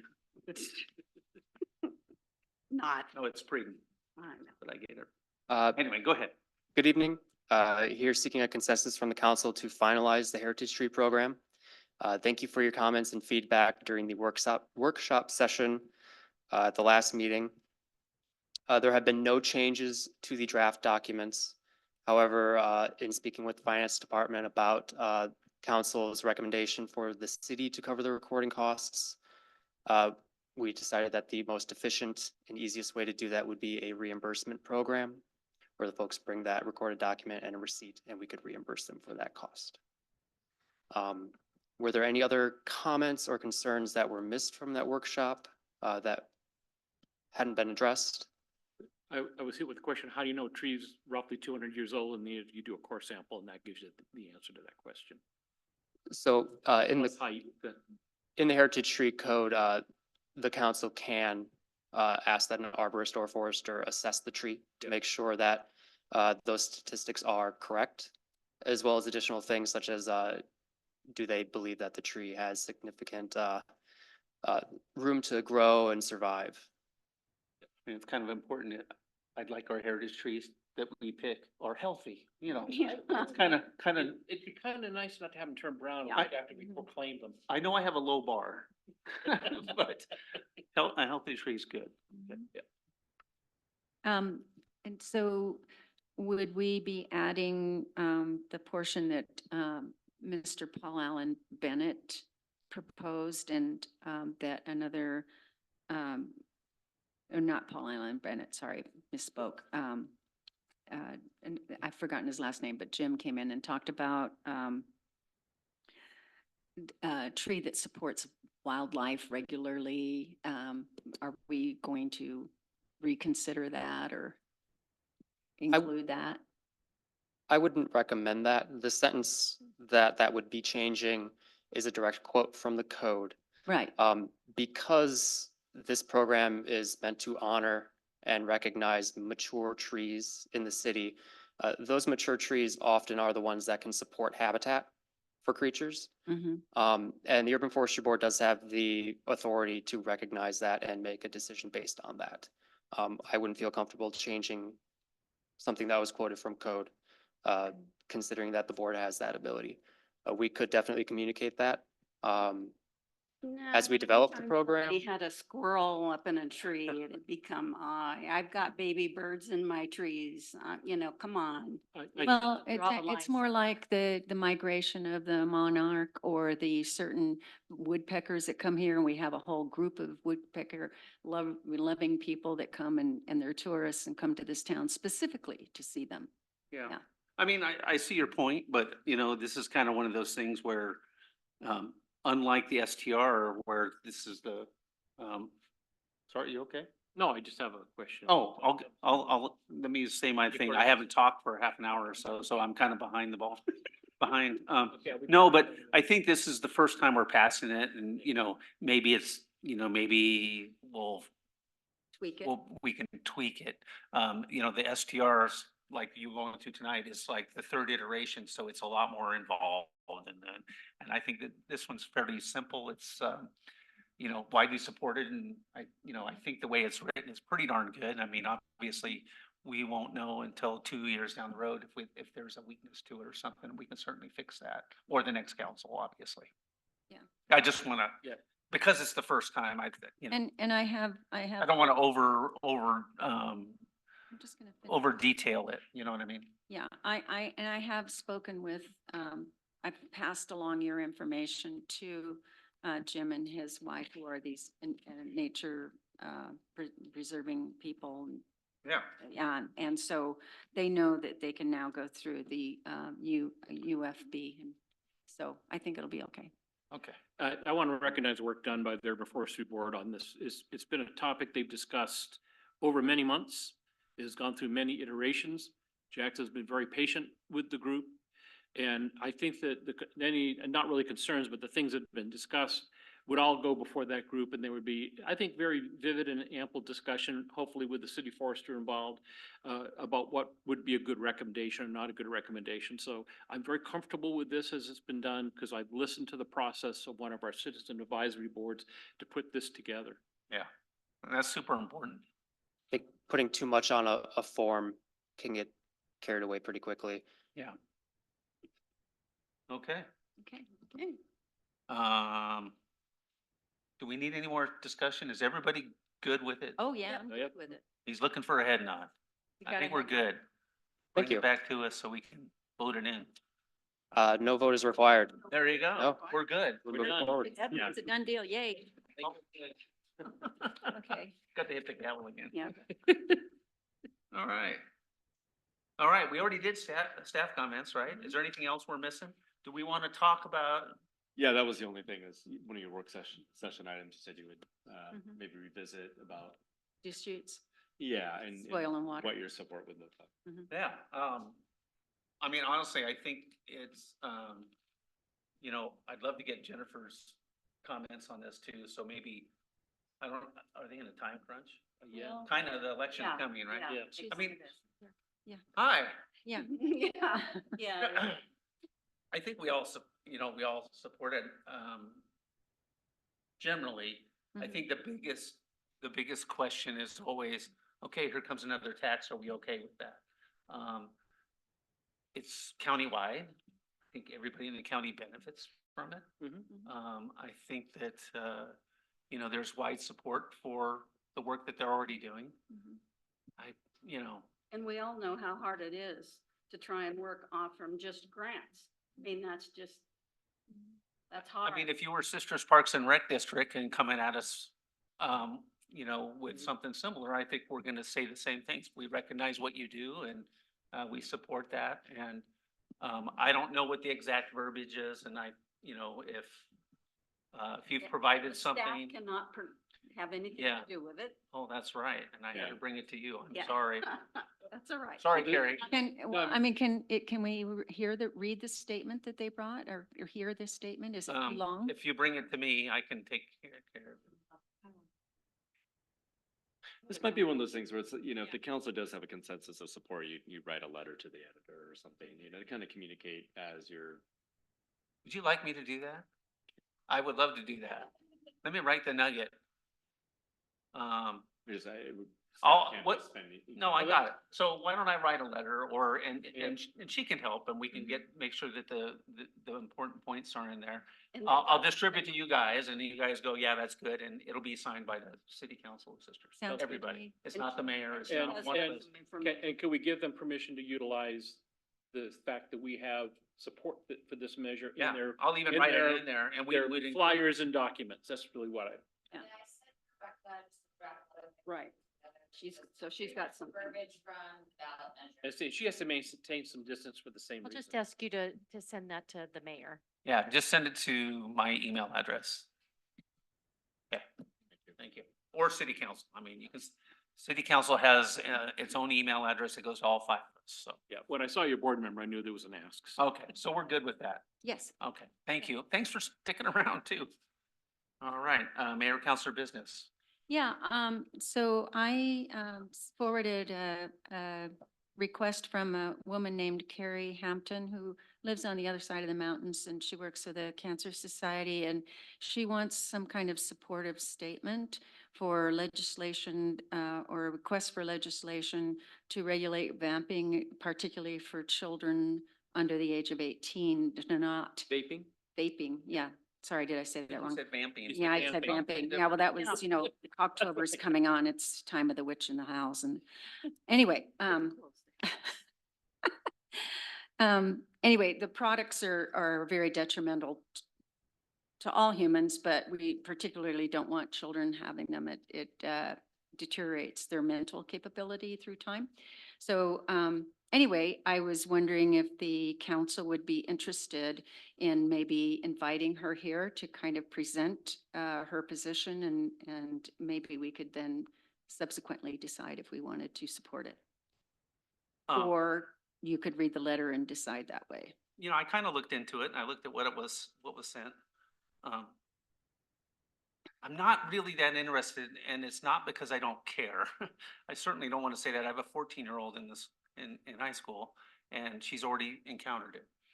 I feel like it's a bigger issue than just sisters. I think it's it kind of falls in the authority of the county and the state more than I really feel like I want to get involved in it.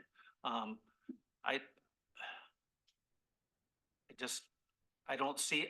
I know it's an issue and I know that there is a large percentage or a certain percentage of kids that are using it in high school and maybe even middle school. But I don't know if I could effectively put time into it and move the needle for my position. That's how I feel about it. I'm not sure what an endorsement or whatever of the Sister City Council, how that would have any impact whatsoever. Symbolic gestures are fine. I just don't care for them. I support, freedom in library books. I support, any number of worthy issues in this community. But I don't think as a council that that's part of our role or has really any impact on those kinds of issues. Where we have an impact, we are working on that. And I just don't see this as an issue that it would just be symbolic and to me, because it wouldn't affect anything. I am in an interesting position. I'm married to one of the top tobacco researchers in the nation. Has been doing adolescent substance use and abuse since 1981. And has a cohort she's followed in that entire time, now has children in the program that are the grandchildren of her first group. and I think a lot of what's being said is fairly accurate on both sides. Vaping's now into the elementary school, pretty much across the state. And it's another issue of programs and ways of working with the school districts and things like that to have an effect. I'm not sure that, and on one side, it's nice for us to say, yeah, we support this. On the other side, I don't think it has any effect at all on what's going to happen nationally or regionally. If you want to hear about it ad nauseum, you can go to FECA and I'll send my wife there and I won't go. Because that's all I hear about. But she's on several national committees. In fact, she's on 3 grants that are national grants right now. 300 papers. So just wanted to talk several other city councils have, not a lot, but several others in Oregon have determined that it's of value to support this statement to the legislators.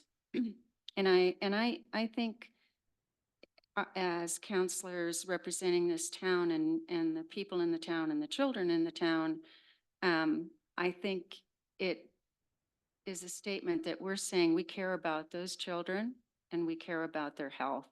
So that's where I'm coming from on it. And we would expect the state legislature to do what with that information?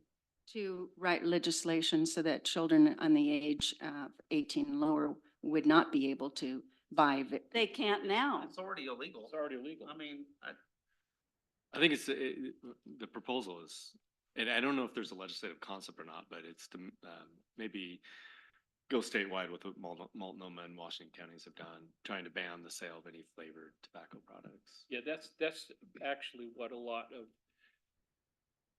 the candies. the stuff that, Judy's working on with these national grants of getting rid of the flavored tobacco products.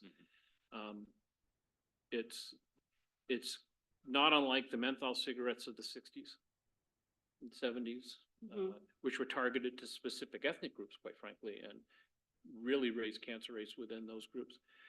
So, I mean, I could go on this for hours, but you're Sure. right. It is getting the state to ban the sale of the flavored vapes. Yeah, so I'm sorry, I misspoke on that. Yeah, well, no, see, we think of tobacco use but really it's this bubble gum and there's candy cane. And you Yeah, start sure. looking at the flavors that are out there. If and there it- were a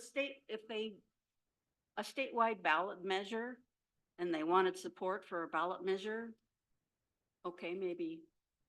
we Maybe would- throw a letter together or something like that. Yeah. But maybe I'm not we, sure. as a council, ask that we work through our bodies that are regional, just to see about that language being put forward, or if it comes up. If one of our senators or state senators or state legislators came along and said, this is something I want to propose, 100% support it.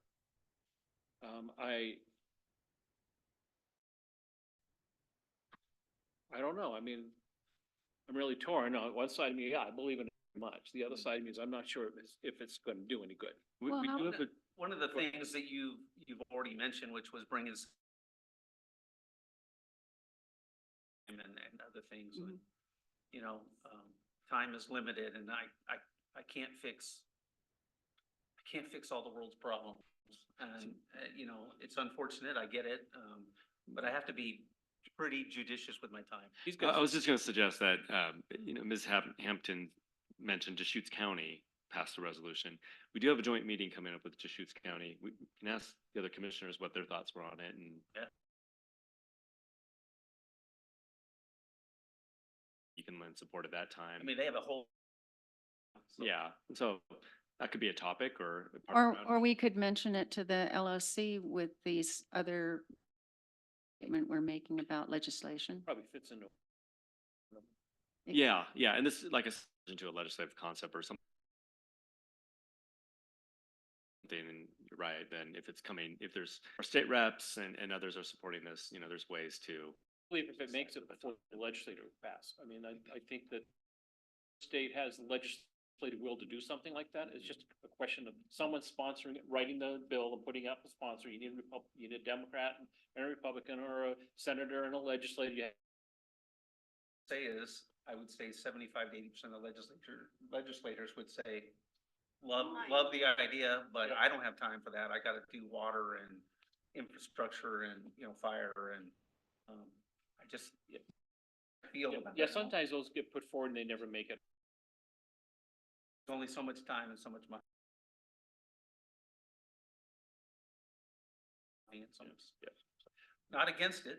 Okay, so the other thing I wanted to mention, there's the Little Cities meeting, the small cities meeting, September. Are any of you gonna go to that? I'm out of town. Are you gonna go to it, Mary? No, I don't think so. Okay, then I'm gonna go. Okay. Okay, Yep, thank you. you're welcome.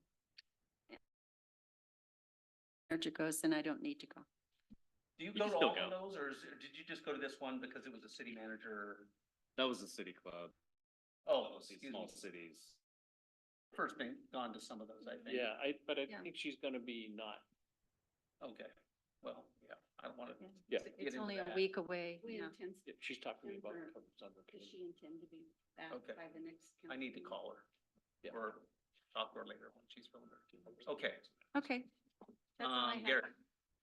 Not, something we've covered, in the presentation on the, trees, so that was good.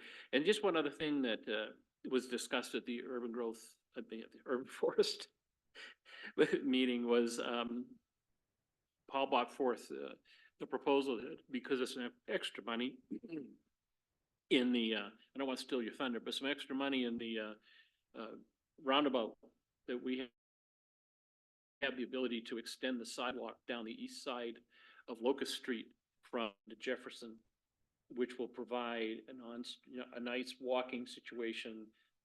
It'll, this would be on the, next to the property, that's the triangle property. And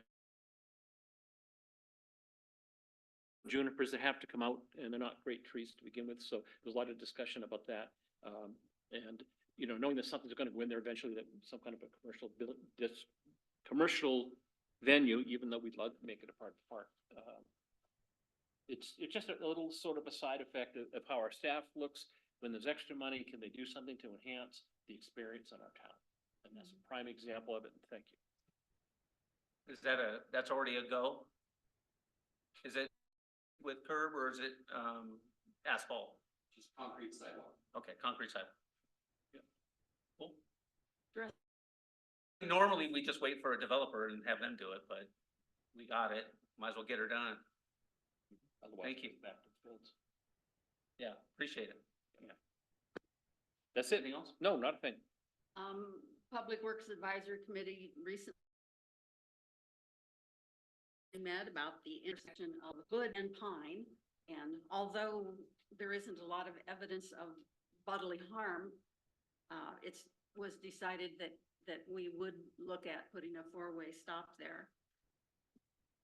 I'm supportive. So think about that. I drive that intersection every day. And though we were talking about it's not really that dangerous of an intersection. Paul has a picture of an accident that just happened yesterday or today. So, Well, and I- It's hard to see around the bike shop. I mean, Oh, yeah. that kind of, and there's 3 lanes coming from that side.